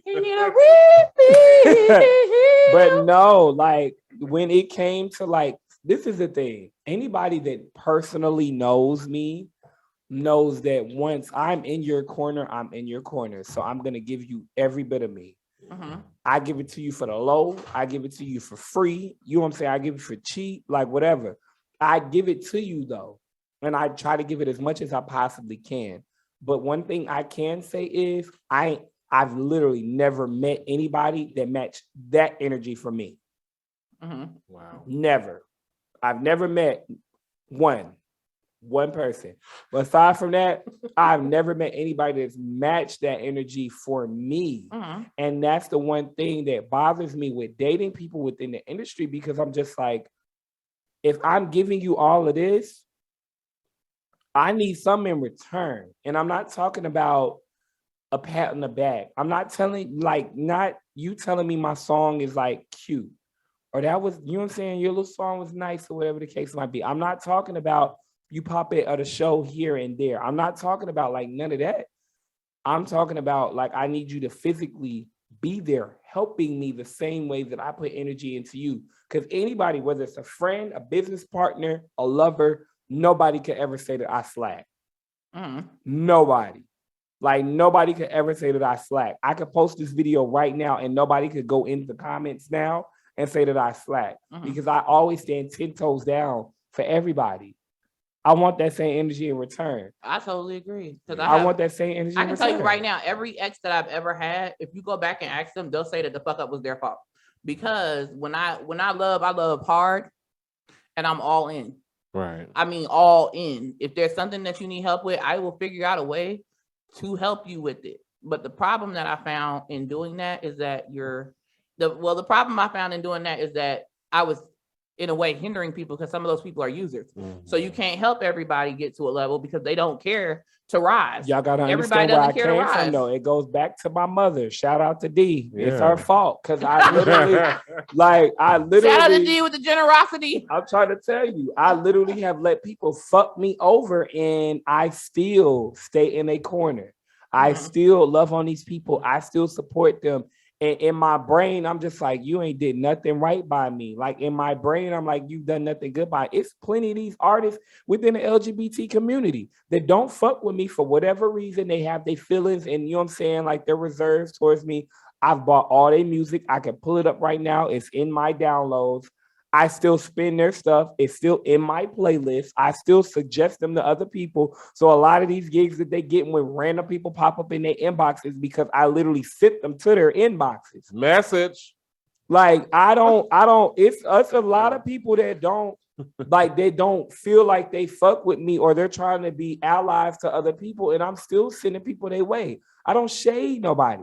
Mhm. You said it on your videos before too. Like you was like, it's all love. I ain't never say I didn't want you to make it. I never did that. I never said I didn't want you to make it, even if I'm not Even if I'm not rocking with you at the time, I never said I didn't want you to be successful. One thing about it, two things for sure. That's I deep. would never take food off anybody's plate. If you do something and you fit the job, I'm going to suggest you. And there's just no shade at all. And there's people around me that be like, I don't even know why you even mentioned them. I don't know why you said them. Y'all have to understand, at the end of the day, I'm a child of God. Hello. I'm a child of God at the end of the day. So I understand people move and maneuver certain ways within the industry or move and maneuver in life a certain way, but I was brought up a different way. You will never get the fuck up the hand that's being dealt to me. Facts. Because what's yours of the way yours. no, sir. Right. What's no, yours? Sir. What's yours is yours. You'll Here, never man. get to get me like that ever. Like ever. That's the reason why when they do make the underhanded comments and the posts and all this other stuff and people get on live and do all this other stuff, I don't entertain anything. I will never entertain anything. I'm still going to play your music. I'm going to stream it. I'm going to share it. I'm going to post it when people ask, do you fit? I'm going to say yes. I'm not going to be like, nah, I'm not going to do none of that. Unless you like, I know you like a loose cannon and you like do too much. That's different. But like, yeah, I support everybody. Can I just throw this out there? This is like a street behind where we was just at. But when you was talking about like what you're looking for as far as a type, can I just throw out 2 suggestions? Give me one. Okay, I'm gonna give you 2. It's 2 for 1. Does he have a name? No. It's not a person, but these are qualities. Right, This is my okay. thing. Let Where he at? No. me see your picture. My 2 qualities that are absolute deal breakers if I don't have them are, well, at this point in my life. Let me say that. My 2 deal breakers are I have to have protection and boundaries, which means if you and I have a disagreement, it is just our disagreement. You didn't call your mother, you didn't call your friends, you didn't call anybody outside of us because we are the ones that have to fix it. Right. You have worked with me to resolve whatever this issue is. You didn't get on the phone crying, Mama, she called me a wallaby with stupid ass ears. Can I come to your house? Whatever it was. Whatever it was. Who called you a wallaby? Whatever. That was really specific. Right. No. Okay. Who called you a Who wallaby? hurt you, Nobody. girl? No, nobody. I was just trying to do it. I'm not a wallaby. Listen, what I'm saying is because what I've noticed in relationships is if you go outside to talk to other people, those people will never forgive the person you're talking about. Ever. You will get over it. Exactly. They will still be stuck on it. Hello. So later on, the very next infraction, the very next thing that they feel like, oh, you gotta leave. Because the You're not girls safe there. they unfollowed me. And baby, when I tell you I don't give a flying fuck. But again, a man who really cares will put up those boundaries. Don't say this because I don't care. Because Well, I mean, I'm telling you. I want to know why, but we'll talk about it off camera. Because I'm telling you this, my fiance doesn't play those games. Yeah. At the end of the day, this is my lady. That's it. There's no Percy Sledge. When a man loves a woman, problem, that's what it is. I really feel like that was one of my problems because I confide in my friends a lot, but I confide in the people that I introduced to my relationship. So you've made a camaraderie with both of us. So it's like now you don't know how to play the field. But see, I'm the type of person where I'm just like, if you're going to play the field, don't play it with me. You can go over there. Right. You shouldn't have to second guess anything or try to figure out who you want to be friends with or who you want to talk. Go over there. I promise you I'm going to be all right because at the end of the day, before I met you, I was Antonio. Right. I agree. Before Hemingway, before anything like that, before I knew who you were, before I moved to Atlanta, before I met any of y'all, I literally was Antonio. So at the end of the day, I'm going to be all right if I don't know you again. Right. I'm going to be all right if we don't talk anymore because before I knew you, we weren't talking. But that's the thing that I tell people all the time when everybody, like there are certain things that people say that are myths to me. Number one, you cannot find a better half than your own damn self and loving you. You better know Number what to one. say. And Number I'm two, learning that because I don't love myself enough. The other thing is a motherfucker don't make you and a motherfucker can't break you. At all. I was a whole person when I met you. My heart can break and it will put itself back together. That's the power of regeneration. Okay. Yeah. It will go back to the way it was. I can assure you. Wolverine doesn't heal as fast as me. When I fall back, it's over. Period. I can assure you. But the boundaries and the protection are things I can't waver on. Oh. It takes me a second. I'm a Taurus. I can block give it me out. like a good 2-3 months. And then after that, I don't even know who you are. 2-3 months. No, I it mean, takes give me a I'll while. take a week. 2-3 months, child. I would have gone through about 10 weeks by then. Listen, let me tell you what's gonna happen. You'll be hurt. You'll be out. You'll be going out bad. You'll be going down bad, and I'll be on the rise. What? I was the light in that relationship. I was the light in that relationship. I glowed you up. Okay. When I left, you dimmed the fuck down where you belong. And I moved on because that's what it is. I'm Angela Bassett. Okay. I made you better. When I walk off the set, that fucking production is over. The thing about it is, and this is no shade to anybody, in the 32 years of me living, I've always been an asset to anybody. I don't care how they may flex on social media. I don't care what they may have said in a comment. I don't care what you tweeted. I've always been an asset to everybody because the thing about it is I've always wanted to see my lover on top. Hello. I've always wanted to see them in their prime. I've always wanted to see them in a better space. Mm-hmm. I feel like we just need to move on to the next song. Okay. We getting some truth, yo. Well, was that a little tea you just spilled? You want to see your lover on top? Are you confirming something for us? I wasn't confirming that for you because I'm an experienced. I do both, and I do both very well. So I will never say that I want to see a lover just on top. And there it is. Sorry. Hemingway, my put his love on top, baby. And you're the one that he loves. He'll be a bottom if he needs. If I need, yes, that would be greatly appreciated. Child. Yeah. Woo! If I need, put me on the track. I'm nice. Done, bro. I already said you was on the remix. All right, so let's get into it. You brought us 2 exclusives. Yeah. And I am ready to jump into this first one. Now, this first one is called Middle Fingers Up, correct? This is Heartbreak. It's the intro. It's the intro to the album, Hotel Heartbreak. Okay. Oh, you didn't hear yet? No, she hasn't heard. Listen. I love that. Let me tell you what he does.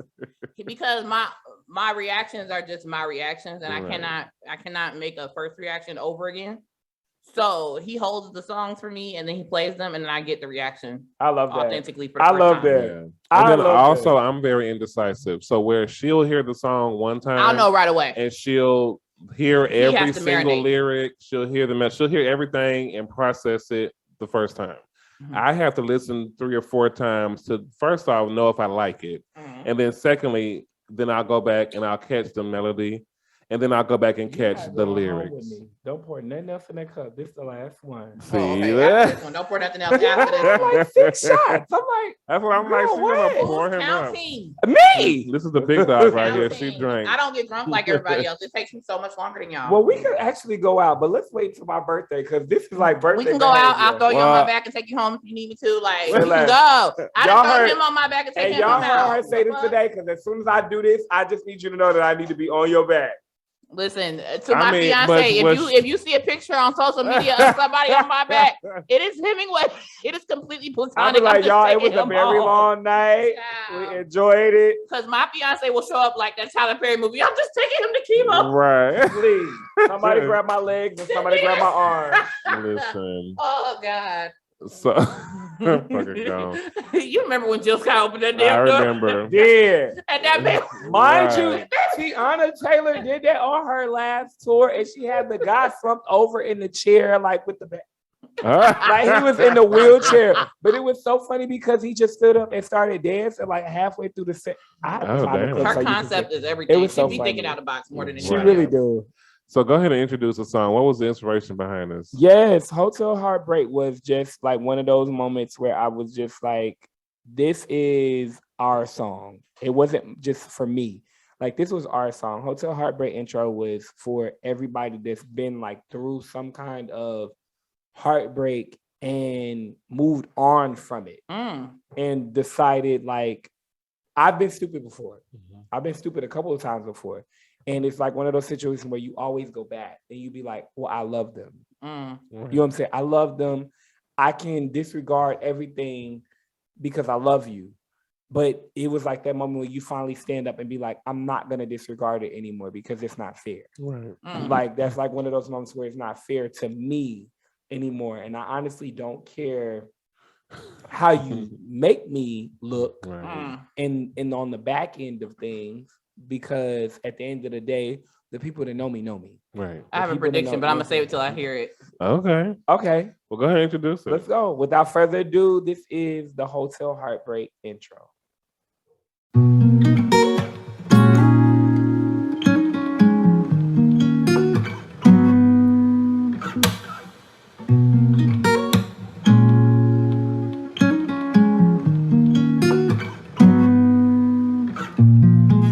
used to smile when I would hear your name, but now when I hear it, it don't feel the same. I actually prefer that no one says it again, at least around me. Don't even text me about the shit that's going on. I can't wrap my head around. It's already been some weeks. You think that I'd be better now? You turn me into a joke, got me feeling like a clown. Even clicked up with my ex. I guess that y'all feel better now. Middle fingers up if you've been hurt before. Won't go back no more. Not trying to even the score. Middle fingers up if you walked out that door. That's where broken hearts go. That's where broken hearts go.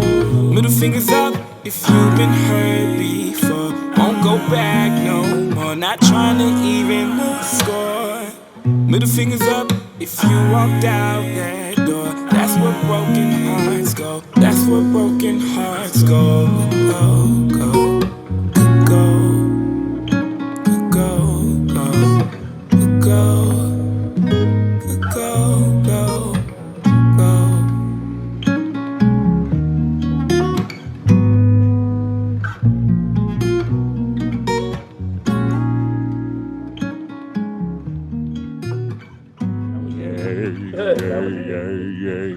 Yeah. Okay, my prediction was right. So let me go ahead and give it to you. What was your prediction? My prediction was it was gonna give me the kind of vibes I got from Percent Michelle. You know, Percent Michelle when she was like, "You can say whatever," but when a motherfucker's done, child, they done. Yeah. Sometimes you can work it out. Like that's what I was getting from the part about being done. Right. The part when it's over. Yes. It's I don't care what you say about me. I don't care who you tell what. Like that's when you know you're done. When you don't give a fuck what the next person thinks when they tell the story. Fact. Without you, that's when you know you're ready to walk out. Tell them I stole everything. Tell them I don't care. I'm done. No, because at the end of what you have to understand, we're human. We're human. We're all human. Okay. So when we go through things, naturally, I could be like, I love you today. And then when we break up, I'd be like, I ain't never liked that bitch. Like, that bitch was ugly. She looked like a goat. Like, I could literally start flipping out after that because I'm hurt. You know what I'm saying? Right. I feel away. So some of it will be true, some of it won't. But at the end of the day, when you actually going to walk away from a situation to be through, it doesn't matter what anybody says, their friends, you, their family, whoever. To hell with the consequences. Fuck y'all too. Done. Right. You have to be finished. And that's like you literally have to be like, fuck it. I'm done. I'm through. That's literally where that's where Hotel Heartbreak came from. Like it was like one of those, I'm done. Like I'm not gonna do it anymore. Y'all can feel what y'all want. Y'all can think what y'all want. But at the end of the day, like I don't want to be a part of it. Well, I mean, after the disconnect, you know, comes being done. Exactly. You know, so I like how you did that there. But that's life, you know. So that's how it was set up for you. I agree with every part of what you said. It definitely gives me vibes. My brother and I, before he passed away back in the day, we used to have like Jill Scott listening parties, right? So whenever she would drop something, right? So whenever she would drop something new, we would cook. I'm a chef. So I would cook and we would have people come over. We would have like the black light. We'd have that conversation. We'll save that for another time. Keep going. Okay. So we would have, you know, drinks and, you know, all the blunts and stuff, especially when she did her live performance in the concert. And Which one? They showed it they aired it on BET, I believe. It was like her old school, one of her first ones, where she was on stage smoking a blunt. And yeah. And she was doing the dick sucking thing with the microphone. Yeah, she was lit. Right. So definitely gave me those vibes. Dick. Relax. Right. Please don't. So Hey. So it took me back to those days. So I like that. I can't wait to hear the whole album. But we have another exclusive to go. Oh, let's go. No. Right now we're gonna go into rapid fire. I don't even know what's about to happen, but I'm excited. Oh my gosh. I'm excited. Joe, are you gonna let us know what rapid fire is for those who don't know? Oh my God. For those of you who don't know, rapid fire is a game we love to play with all of our indie artists. So you have exactly 60 seconds. That's ghetto. I'm sorry. Now, let me tell you something. Last person who called our show ghetto, their interview. I did not say the show was ghetto. Let the record show. Let it show. I did not say the show was ghetto. So you have a whole ghetto 60 seconons to answer. I do too. So to answer as many questions as you can. We're gonna shoot them at you. You give us your first response, then we move on. If you can answer all, is it 18 questions? Yep. 18. If you can answer, there's 60 whole seconds. Okay, let's do it. Right. Take the shot. If you can answer all the questions, You need a refill? in 60 seconds, I'm done with you. Then you just that nigga then. Let's go. All right, so you ready? Oh, I was born ready, so I don't have to get ready. Oh, Jesus. Go. If you could ask God one question, what would it be?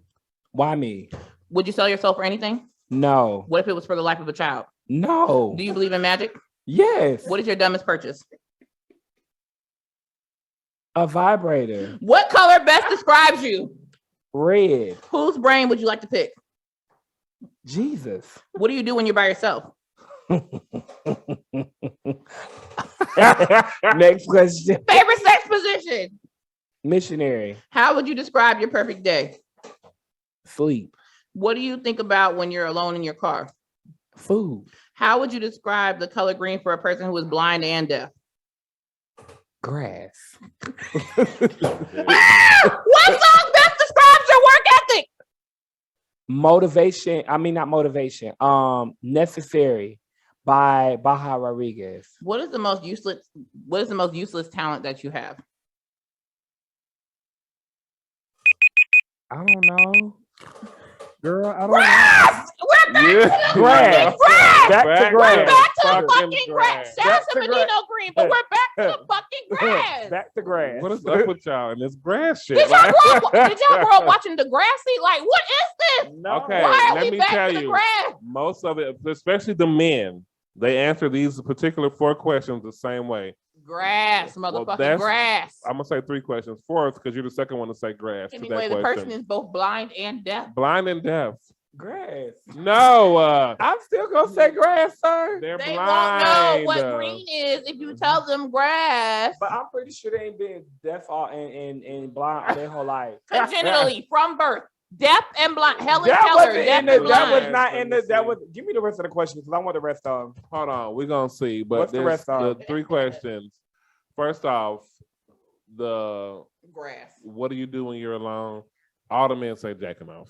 I didn't say jacking off. I said next question. Don did. We know what you were getting at. You don't know what it was getting. I know.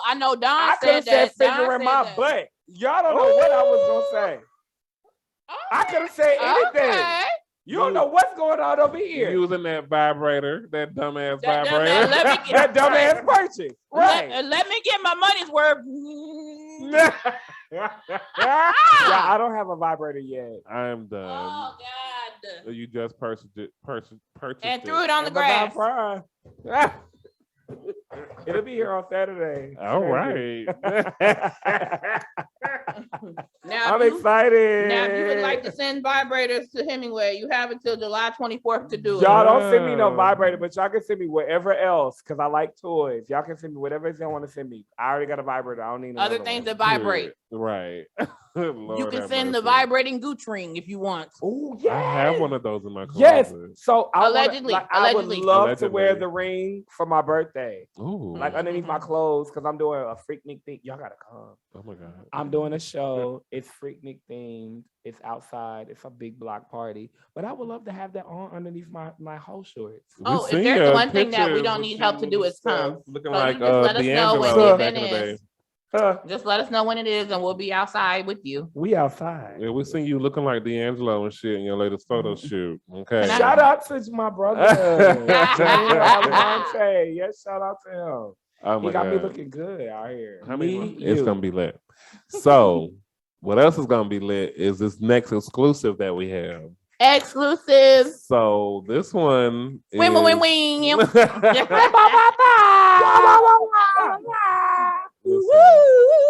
What was that one? Where did that one come from? It's from Family Guy, but every time some exciting shit happens, I can't help but say it. It's my thing. Yeah, it's my Casey and JoJo. Who yeah, like it's my thing. No. Just like the wacky waving I'm arm fucking flailing tube man. I can't help but do it. Like I'm weird like that. That's my shit. Okay, so this next song, another exclusive here to the Rob BJ. BANN, is that what you're calling it? Because I call Build a New Nigga. Build a New Nigga. Build a New Nigga. BANN. Tell us about this song. So BANN is basically just about if I'm a problem, if I'm a cancer, if I'm an issue, and you feel like you can find better, go do that. Like, I feel like when we're in relationships, a lot of times we get in these situations where people will tell us one thing and then it turns out to be the complete opposite. So it leaves you wondering, like, you said I was enough, but now I'm not enough all of a sudden. Right. So if I'm not enough, I don't want to stress you out. I don't want to hurt you. I don't want you to resent me. I want you to find or build a relationship, camaraderie, or whatever it is with somebody that can give you exactly what it is that you need. There's no need for me to stick around if, you know what I'm saying, you can find better or you feel like you can do better. Let's not fall out with each other. Let's just call it, you know what I'm saying, what it is, and you do what it is that you want to do. Period. Introduce the song. Without further ado, BANN, BANN, Build a New Nigga by me.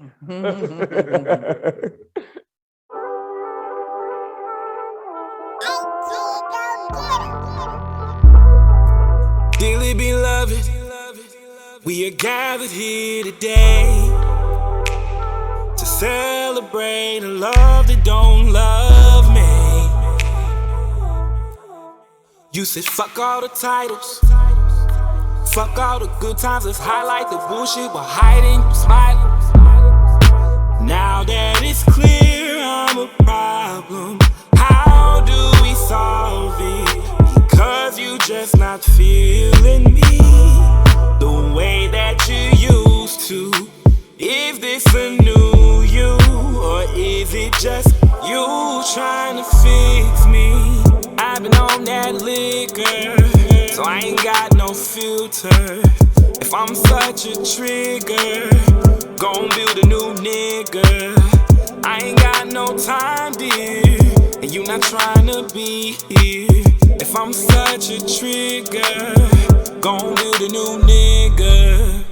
I thought we was better than this, I guess not, cause you text that. I told you we could work it out, but you never text back. And I'm giving you all that I got, and loving the way I was taught. One day you was cold, the next you was hot, but then you just fell off. You took so many chances, I thought it was a punching bag. God gon' hit you harder, I don't gotta hit you back. Used to say you love me, but now I'm calling cap. You the one that dubbed it like the shit was all bad. All bad, all bad, all bad, bad, bad.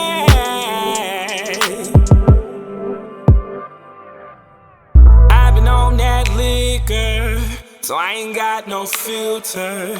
If I'm such a trigger, gon' build a new nigga. I ain't got no time, dear, and you not trying to be here. If I'm such a trigger, gon' build a new nigga. Maybe said to switch up your wig, make a nigga feel like he cheat. I done died my shit a few times before I finally said that I was leaving. On and on and on. Before I finally said that I was leaving.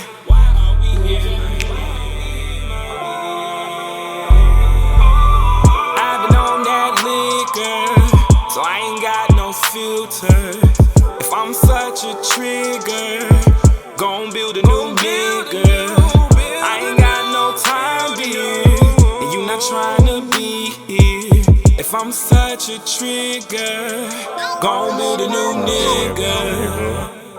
Go build one if you can find one. I don't give a fuck what the blog say. I love your voice. I love that raspiness. Can I tell you the part that is such is tea about this song though? You just okay. If it was about okay, so if it was about building a new bitch, right? The tea about the gag is they don't make my fabric anymore, so you would never have the material to build a new. You would never, you motherfucker, you could never. So with this track in particular though, like that's what I took from it as me though. Everybody gonna feel the way that they want to feel. You feel me?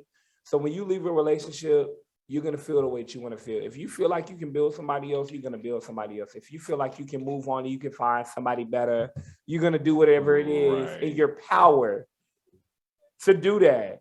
So if that's what you want to do, that's what it's about. Like, do that. But the thing about it is, if I really was an issue to you and we could fix the situation, like I said, make it said to switch up your wig. Make a nigga feel like he cheating. I done done my shit a few times before I finally said that I was leaving. That literally was letting you know I literally was switching it up. I switched it up a couple of times. Done all I can do. I've literally done everything that I possibly could do for you. You know what I'm saying? Before I finally said, I'm out. Right. So if you feel like you can do better, do better. Yeah. Do better. I think that makes it easier to leave when you know that you've done everything that you can I had a baby with a finger. When y'all hear the new music, and there's no shade to anybody at all. When y'all hear the new music, everything is me. This isn't storylines or anything that I made up. Like, all the new music is me. You could literally ask me a question tomorrow. We could come back. Y'all could like literally do a review of the album and pull me back in and ask me as many questions as you want to ask. I'm not gonna say it was from somebody else. It was this. It was that. It was me. I can give you the situation. I can tell you when it happened. I can tell you exactly what happened, and I can move on from it and be happy with it. The thing about this project is though, this one is literally for everybody that said, I want to move on. Right. This is for everybody that said that I'm stronger than the situation I've been through. This is for everybody that said I was embarrassed by what happened to me. I was embarrassed by the aftermath of what happened, but I'm going to move on from it because people don't understand. When you end a relationship or friendship, or whatever the case might be, it can go one or two ways. We can go peacefully or it can get messy. There is no in between. And 9 times out of 10, it normally goes the messy route. Even when people say they don't want to be messy, it still goes the messy route. And but usually once you go down that route, ain't no coming back. But that's because people who said they were done were not. Right. And if you really are truly done, you'll let some shit go. When you're ready to leave, when your spirit is clear, you leave. I know these niggas love me, so. I thought that was your last drink a couple drinks ago. He switched it up and changed his mind. He could change his mind. Don't do him. So we can't wait. July 24th. Y'all are going to be at the listening party. That's right. Oh, and I had something else I wanted to tell you. Sidebar. The other person I see you collabing with, because they give their vibe from their country and you give your vibe from your country, I feel like you and Adele could do magic. Yes. But you know who I want to work with? Is her name Yeba? Is it Yeba or Yeba? Who? Yebba. I haven't heard of her. What? No. Oh, you sound crazy. You close your crazy ass mouth. I almost attacked you. No, my mind. I still don't know. Okay. Oh my God. We don't know who she is tonight. No, I'm going to send you. Okay. Because the first time I was introduced to her was she did a collaboration with Jasmine Sullivan called Live Line. She did a live version of it. I've listened to the original. It's nothing like it's literally nothing like the live version. Okay. But that was the first time I was introduced to her, and then I started looking at her catalog. I want to say she did another song with Lucky Day. Okay. I want to say it was Lucky Day. She did a song with Lucky Day. It was one of the new boys. She did something with one of the new boys. she's a white, like, well, I want to say she's white. I don't know her nationality, like for real, but I want to say she's white. Her voice is so soulful. Like she gives me Adele, but just more soul. Like there's more soul to her voice than Adele. Adele gives you soul, but like she gives you like what was the girl's name? Stone. Angie, not Angie Stone. Josh Stone. Josh, yeah. Yes. Josh Stone. Yes. It was very much so. It just has more. It's fuller. Right. I'm gonna send you her. We actually, when we rap, I want you just to listen to Sideline because when I tell you, I've never seen too many girls that actually sit with Jasmine Sullivan like that because I'm a Jasmine Sullivan stan. Right. So I don't know too many girls that really sit with her like that. She sat with her in that song. Okay. Like she really stuck with her in that song, and I can stand 10 toes down on it. Like she is amazing. But yes, Adele, I would love to. And her and what's her name? We're good at guessing. Just give Jessie us J. Oh, okay. Oh yeah. She's Jessie good. J. She does. She's a little extra sometimes. Here we go. I knew the Gemini was gonna rear its head. No. I like Jessie J, but sometimes she does a little bit too much, and it's like, okay, like we get it. You can sing, but you don't have to do all that. Yes, you do. It's just Yes, like, you do. No. When you can, Listen, there's always one person in the church choir who jaw got to tremble. And you said it before. I literally was going to come out my mouth. There's always, listen. Everybody else is in there singing the same song. Amazing. There's a motherfucker down there. No, because it's just like it's like this.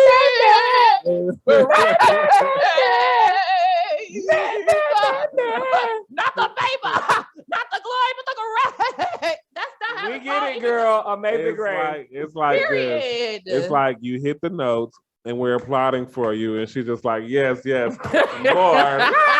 It's just like, okay. It was like, oh, y'all applying, bitch? Oh, I'm gonna go crazy. Right. It's just like, okay. But there's one person that always listen. There's always that one, and if you don't know who it is, it's you. But there's always that one who takes it there. They just do. So, what would you say is your biggest musical challenge at this point in your career?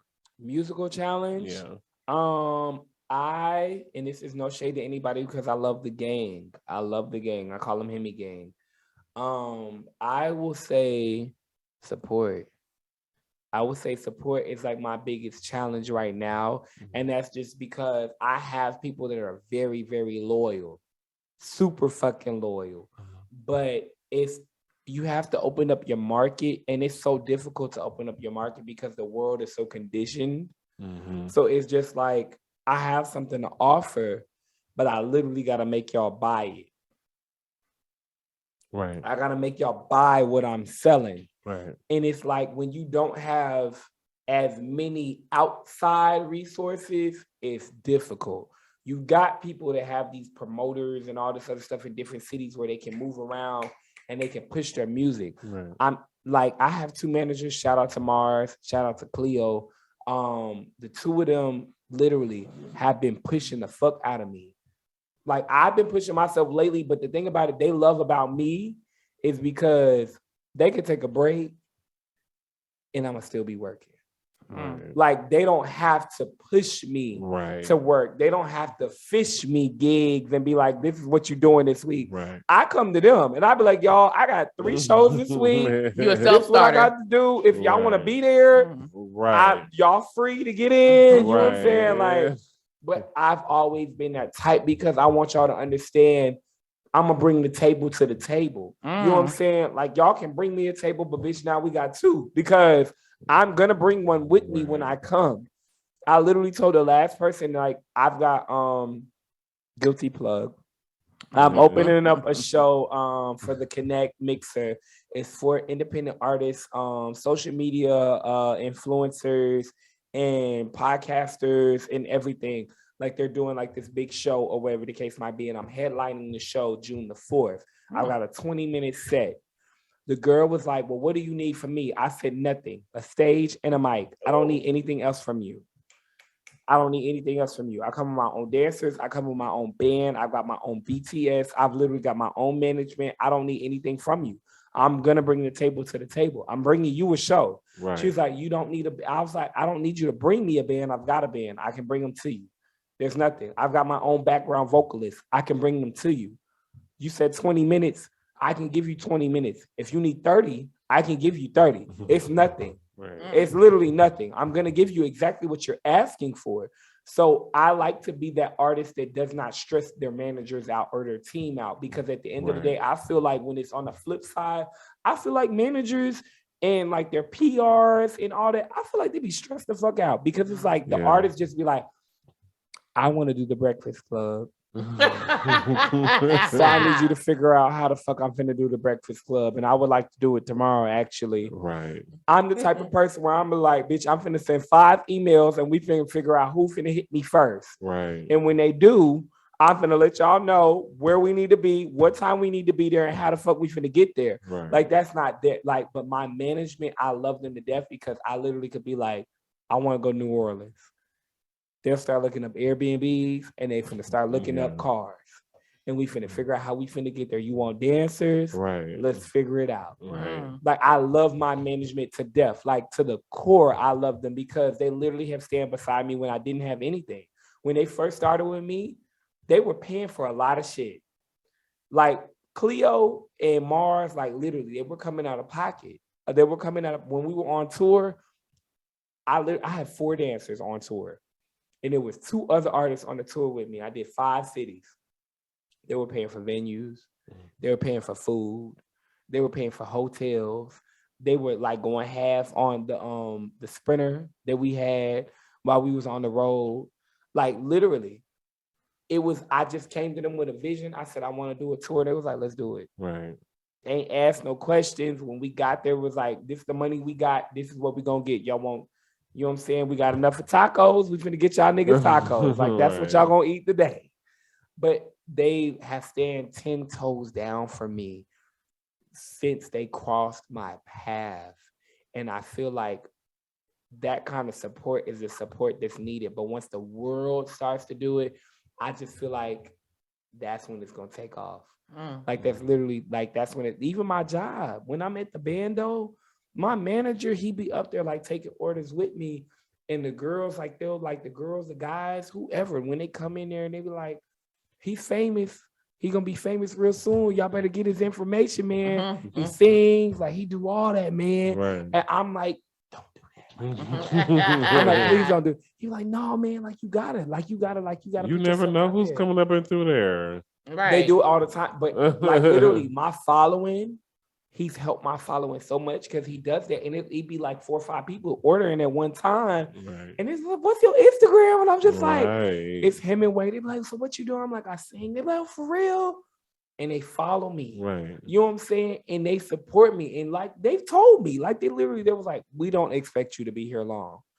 We don't expect you to be here on some longevity type shit. We expect you to leave. You're gonna leave, and when you leave, we're gonna support you. That's dope, you know though. What I'm saying? Right. Like, yeah. Because most jobs that say we don't expect you to be here long, planning on firing your ass. Right. Okay. Okay. It was so nice knowing you. We support everything that you got going on, but sir, fired. They don't expect me to be here long. They think I'm gonna do great things. Security. Right. Security. Pull off Be on your her last ass. crack wing for the day. Okay. Security. Joe, pull off on her ass. Pull up on her ass, okay? I gotta tell you that story. Off air. Man. Off the air. So, so what's the best advice that you've been given? Don't give up. Ooh. Okay. Do not give up. I don't care what it is that you do. I don't care who doesn't like you. I don't care who doesn't support you. Don't give up. That's like literally the one thing that I take with me every day when I'm at work, and I just want to say, fuck it. I have to realize I got to pay for studio time. I have to pay for dancers. I have to pay for music. I have to pay for my copyright. I have to pay for costumes. I have to pay for those photo shoots that everybody be like, oh, you look sickening. I have to pay for that. I have to pay for that stuff. And those moments when I want to walk out my job, those moments when I wake up in the morning, I'm like, I don't want to go to work. I actually want to quit today. I literally have to tell myself, don't give up. When those people just not fucking with your music, you put a song out and they don't like it, don't give up. That doesn't mean quit. That means go back to the drawing board, find something else. And then you also have to understand everybody not going to like what you put out. There's 50% that don't like it. There's 50% that do. You know what I'm saying? You have to focus on the people that actually fuck with it. Right. If it's 5 people to say, I love this song, focus on them. Right. If it's 20 people to say they don't like it, don't focus on the 20. Focus on the 5 because the 5 are going to be like, this is my favorite song. I like this. Hey, this is my song. I want y'all to hear it. They're going to introduce it to 5 more people. They're going to introduce it to 10 more people. They're going to be like, oh, I ran into this guy. He was a DJ. I was just like, I love this song. He liked it too. You never know. It doesn't have to be people that are high up. There's people that are literally right beside you. If you just don't give up on yourself and you communicate and you network with these people and you work with these people that are literally going to build you up. That's the one thing that I can say, because if you don't give up, that's literally the foundation of everything. If you don't stop doing music, you're going to continue to put stuff out. If you don't give up on performing, you're going to continue to be in spaces where you can network. If you don't give up on going and doing these interviews, you're going to continue to have people that are going to reach out to you and be like, I saw your interview. That was dope as fuck. You were so funny. I love your personality. You're such a people person. I'm going to follow you. I support what you got going on. Just because I'm on live right now, all of us could be on live right now, literally right now. And it could be 8 people from your live and 2 people from your live to be like, I'm going to follow him. Right, exactly. And did not know me. Right. Because I didn't give up and say, fuck it. Because I'm not going to lie to you. Today, when I woke up, I tried to call out of work this morning because I already had a write-up from last week. I was late last week or whatever the case might be. But the way my job works, it was just edit like, that out for you. You ain't got to edit that out because I'm a real one. They know. Because I told them when I texted them this morning, I literally was like, I know that y'all woke me up last week and I'm supposed to have a day where I'm supposed to be off the schedule this week. Could it be today? And if it can't be today, I completely understand, but I really would like for it to be today. Because when I got up this morning, I was not feeling it. Yeah. I did not want to do anything. I'm literally at work like 2-3 o'clock and I'm looking at my phone and I'm like, I don't want to do this interview today. It had nothing to do with y'all. I know. It literally had nothing to do with y'all. It's literally, I've been on go for 5 days straight between performances, hosting, DJing, emceeing for the last 5 days plus work. And I just was like, I've been waiting on this interview. I can't bag out on them. You know what I'm saying? I don't know who's watching. I don't know who's listening. I don't know what's going on. I don't know what y'all needed. I don't know what y'all take away from this. But it's like one of those things where you just can't give up. And that's literally the base. That's the base of everything. If you don't give up, I swear to God, everything will go so much better for you. That's a fact. That's a fact. Everything will go so much better for you. I'm here for it. I'm starting to get teary eyed because I'm just like, oh, you better not start crying on this goddamn camera. If you gonna I cry, will you better never see me cry. I'm like, no. You better take your ass to the prayer closet. Don't you cry out here. Because people don't understand how much it takes for us to be artists. I've literally watched Medino. Medino was on last week? Y'all had Medino. Y'all had Eli on. Y'all had Dawn. Y'all had like a lot. Who's Eli? Y'all did Eli? Who's Eli? Liberty? Oh. Y'all haven't done Eli yet. Y'all need to. But y'all got Medino. Y'all had Medino. Y'all had Dawn. And y'all had a couple of other ones that I've seen, but y'all have to understand what a lot of people don't understand. And I have to get out. What a lot of people do not understand, us as independent artists, this is a very difficult thing. But for us as independent artists, as LGBT independent artists, is a completely different ball game. And a lot of people do not understand that because we have a lot of clause and things against us that other artists don't have. Right. A random nigga jumping off the porch as an independent artist is different than me jumping off the porch. Because them knowing that I'm gay, right, and knowing that I like men, it's automatically going to turn certain people away from you. Start looking at the context of my music, even though I don't say him, I don't say her, I don't say she, he, I don't say any of that in my music. Right. Dope Boy was the first time I've ever said he. Right. Y'all mad at my bae because he bagged me. That's the first time I've ever said anything like that. But all my other music never said anything like that. But people knowing that I'm gay, it's like one of those things where I'm like, oh, you talking about a nigga. Right. This song about sex, I'm not listening to this no more because I know you talking about a nigga. Right. I'm not. I'm talking about an experience. But they don't get that because social media has conditioned them. So it makes it difficult for me to jump off the porch than another guy. Another guy can make the same. I could literally write the song for this nigga. He jump off the porch and he goes viral. Mm-hmm. They sign him. He goes on tour. But let me sing the song and I don't get that. Right. I don't get that same kind of love. I don't get that same kind of support. They're not going to sign me because they're like, oh, you got to be talking about a nigga. This can't be an open situation. Mm-hmm. And then it's like the amount of pressure that people put on independent artists is absolutely fucking crazy. Yeah. Y'all be acting like we have big budgets. Yeah. Right, exactly. We're just ordinary people. We literally don't know where to go. Right. Like, because I've heard that a lot of artists say that people charge them to come on their shows or to be featured on their blogs or whatever. And that was just it's neither this nor that. But my thing is, when it comes to like people, if you really want to help us indie artists, give us the opportunities the same way we give you the opportunity for us to push your stuff. Because you have to understand, being that we are independent and we are trying to get ourselves out there, any opportunity that you give me, I'm going to post it. Any opportunity, I'm going to share it. My friends are independent artists. I'm going to be like, oh, I did this interview last week. Or, oh, I did this magazine cover last week. Or, oh, I did this photo shoot with this photographer last week. You should tap in with them.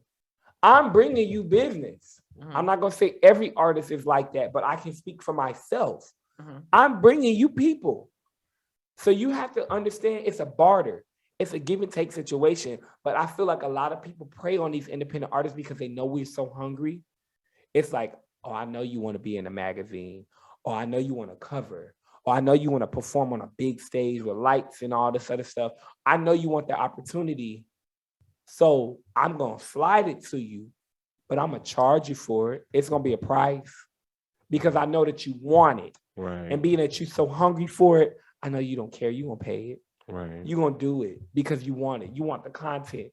You know what I'm saying? But on the back end, when you look at them, are y'all charging? Like, you know what I'm saying? Are people charging y'all to come and cover their events? Right. Are people charging you to come and take these pictures or get this BTS? They're not. Mm-hmm. But you're going to take it and you're going to use it in your best interest for you. And a lot of people don't understand that. These music videos that people be demanding, they be like, oh, I love this song. You should have had a music video. Do you have $1,500 for me to pay for this video? Hello. Do you? Hello. Because that's just a videographer. That's not costumes. That's not dancers. That's not the edits. That's none of that. That's literally the videographer. Do you have $1,500? It's the TED Talk for me. Hell yeah. Hello. Listen, trust me. I've been down this road. Trust me. Okay. Been down the road. Wow. Amazing. Okay. No, I yeah, definitely. That's a conversation that we definitely want to dive deeper into one day on our regular show. But that was something because our show is not about independent artists. Our show is not about interviewing independent artists. When we started this show, it's actually grown into something a lot bigger, and it started with Don Plus.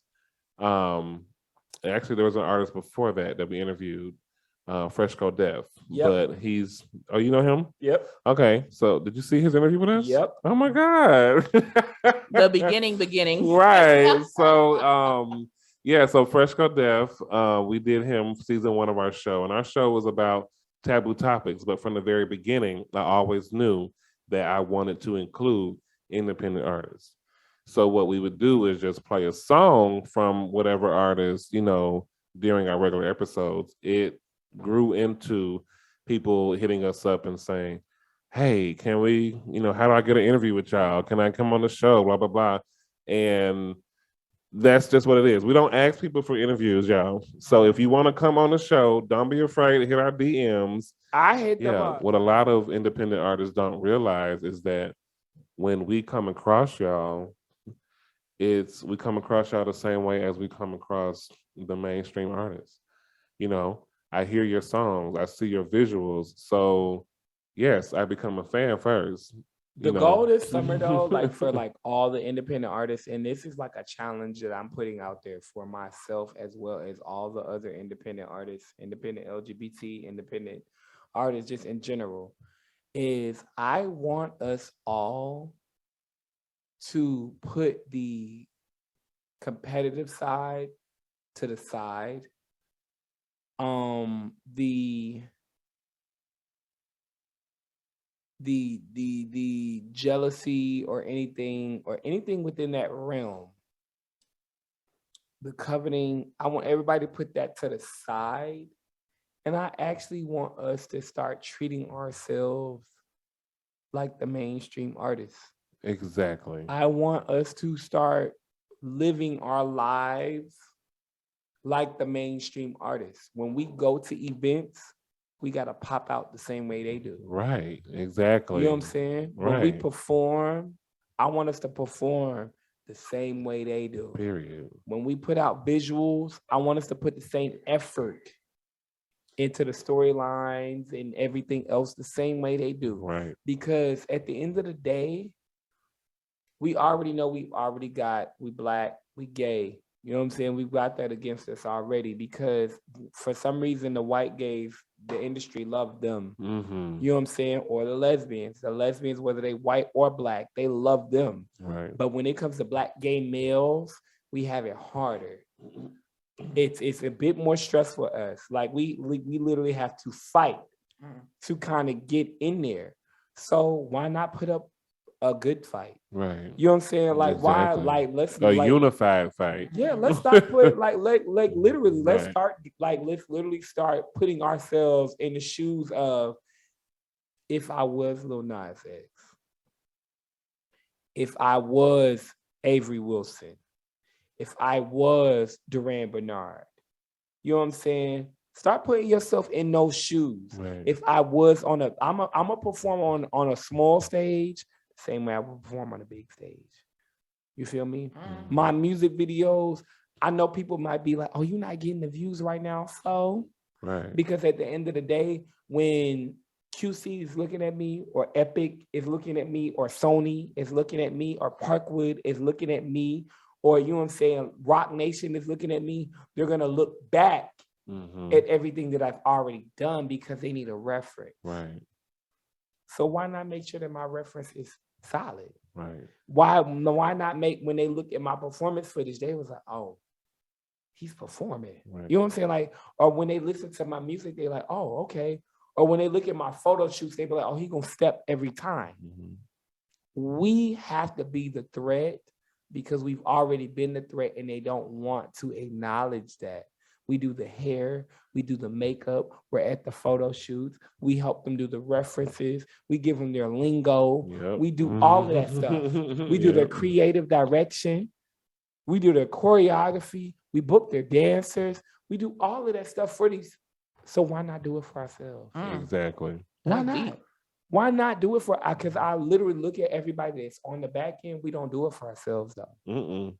The same way we go crazy for the people that we love, we got to go crazy for ourselves.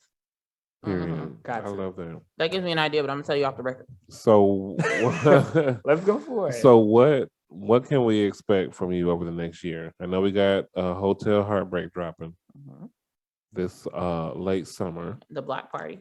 Yes. Block party. Y'all are expecting music to feel good again. That's my goal. My goal is to make music feel good again. My music is going to be music that you can sit back, and I want everybody in the room, if you listen to it, you'd be like, I can relate. It shouldn't be one person in the room, but I can't relate to that. I want my music to be something that everybody can relate to. Y'all definitely gonna get another tour. Even if it's on somebody else's tour opening up, or it's just me putting my own tour together. I did 5 cities last time. I said if I do my own tour this time, I'm gonna do 10. So whether it's by myself or with somebody, you definitely can expect a tour. Y'all definitely gonna get another album. Y'all are gonna get hella visuals this go around, and y'all are gonna get a better version of Hemingway. I feel like y'all are gonna get to know me better. I feel like I'm going to be more personable with everybody. I feel like I'm going to be, I'm already a vulnerable person, but I feel like y'all are going to get more of me because I feel like artists hide the downside. I feel like artists hide the downside because they don't want anybody to judge them or anything like that. But I'm at a point now where I don't care, because if you're going to love me, you're going to love me. And I feel like for other artists and other people that want to do what I do, they need to see the downside. Right. They need, and then being that they don't know me personally, I can call you and be like, oh, I had a bad day. This is what happened. You know what I'm saying? I'm going to go live. This is what happened to me today. I am stressed out. I am hurt. My feelings are all over the place. I tried to invest in somebody. It did not work. You know what I'm saying? The industry is fucking me over, and I'm really trying to make it. Good save. But like, I am going to have those conversations, because there's tons and tons and tons of other artists that may not say it up front, but they need help. There's tons and tons of artists that want to be those people where they don't know what to do because they are hitting those roadblocks and nobody wants to help them. Right. And they don't want to say it out loud because I'm too prideful. I don't want to look weak. I don't want to look like, you know what I'm saying? Like, I don't know what I'm doing. I'm learning just like you. I'm learning just like you, and I'm no better than anybody else. I tell everybody, and it's a joke that I be making, but I'm just like, I can make it. I literally am going to be sitting in the Maybach eating top ramen with hot sauce and cheddar cheese. Because that's what I like. I'll have Tuscan blend, thank you. Yes, I have the Tuscan blend as well. But it's never. It's literally, it's never gonna change. Right. Because at the end of the day, I'm still gonna be me, and people might think it's ghetto. People might think it's, you know what I'm saying, like you doing too much, or it's a fake, it's a facade. But no, I'm not gonna change. I'm still gonna go thrifting because I love thrifting. I love thrifting. Like, you know what I'm saying? My God. Because the gag is a lot of the pieces that I find, I take them and I go get them altered. I spent $5 on it. I spent $25 to get it altered. Pretty much everything over here came from a thrift store. And it looked like it looked like money. Right. Thank you. It looked like money. Right. You know what I'm saying? And people don't understand that, because it's just like, they be like, I gotta have Gucci. I gotta have Louis. I gotta have Fendi. Right. You know what I'm saying? Like, you gotta have the pieces, but I guarantee you, I can pull up in a piece that could sit you down. Yeah. And I spent $15 on it. Let me tell you. So I have this bag, and it's really nice. And I spent like maybe $5 on it. It's like a briefcase bag. It rolls, but it also looks like a bag, like a big dog bag. And every time I take it out, people always stop me. They're just like, oh my God, I love that bag. Where'd you get it from? I'm like, Value Village, bitch. Like, I paid. Oh God.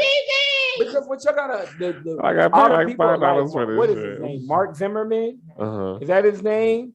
Y'all don't never see that nigga. Zuckerberg, Facebook guy. Him, everybody, like anybody that's behind like all these major labels, when you look at them, they do not dress flashy.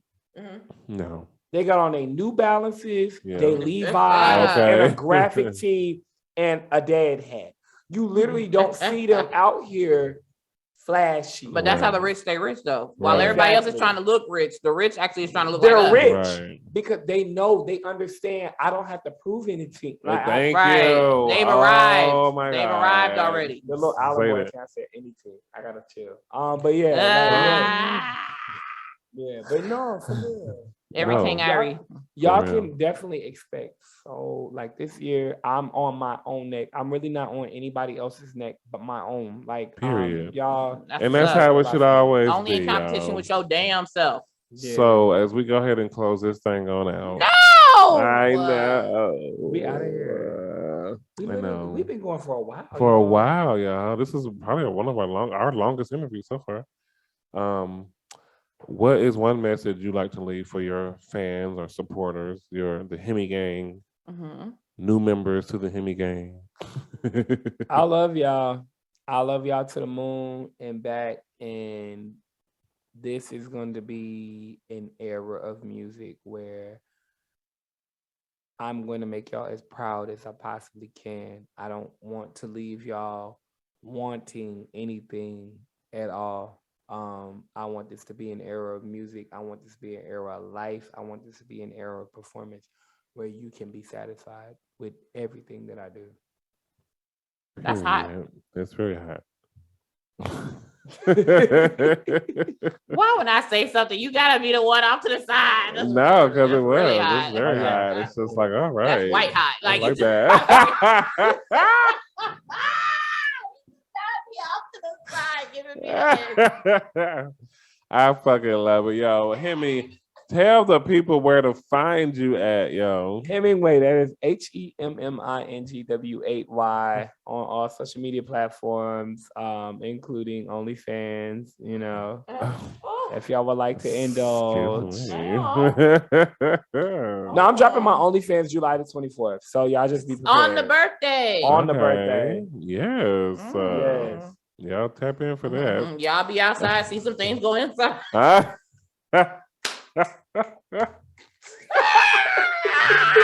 I am not. Allegedly. Y'all, for real. The Disconnect is available on all streaming platforms, Yes. along with Dope Boy featuring Ayo Rashawn and Bree. Y'all tap in, download it, stream it, All of buy them. it, All along. and y'all go follow Hemingway Yeah. on Instagram. Do that there. And y'all know what it is. Y'all can find us at the Raw BJ Podcast on all social platforms and at therawbj.com. Oh, I'm sorry. That's actually changing. That's going to be 2112 Productions ATL. Come on. So we'll keep you updated. It's going to be down there. But something that has not changed is our lovely sponsors, y'all. If you want some of these handcrafted, homemade goods, such as these little shot glasses that we've been fucking up tonight. These are homemade. Yeah, handmade. Home goods. Yeah. Well, yes, all right. This lovely ashtray here. I don't smoke enough flash. This is actually a rolling tray. Okay. With a bottle opener. Yes. Right. Needed. See how excited he is about that? Yes. You can be just as excited. Go to TNT Enterprises 18 on Instagram, and you could get them custom made. These has our logos on it. Like, with the shit. At the bottom of the ashtray has our logo on it too. That is cute. That's what I was saying. Y'all come back next time. Excuse me. I know. Excuse me. Listen. Let me reclaim my time. As because I he was said trying it. to- No. You know, it's real funny how Gemini season started and now all of a sudden he done forgot the format. Oh, the But niggas let been me going just crazy go in Gemini ahead. season. Let me, yeah, well, June let's, 12th. well, June 12th. let me get him and his sanity together, okay? Because this is not how we do the show. I don't give a fuck if it's the Raw BJ or 2112. Oh, let's rewind it. DJ, bring that back. Brittany, do you have anything you want to say? Home is where the heart is, and ours has always been with you. Thank you so much for listening and watching. Period, y'all. Y'all join us next time for another Raw BJ, and we will all come together. Bye. My back aching, my fly too tight. I'm moving through the city like Zaza. My bag aching, my fly too tight, my booty shake from the left to the right. I'm fucked up, doing bald head shit, screaming, don't be afraid, cause that's my bag aching, my fly too tight, my booty shake from the left to the right. I'm fucked up, doing bald head shit, screaming, don't be afraid, cause that's my bag. Move through the city like a mayor, no John. Nigga blowing up like napalm. Getting mad love like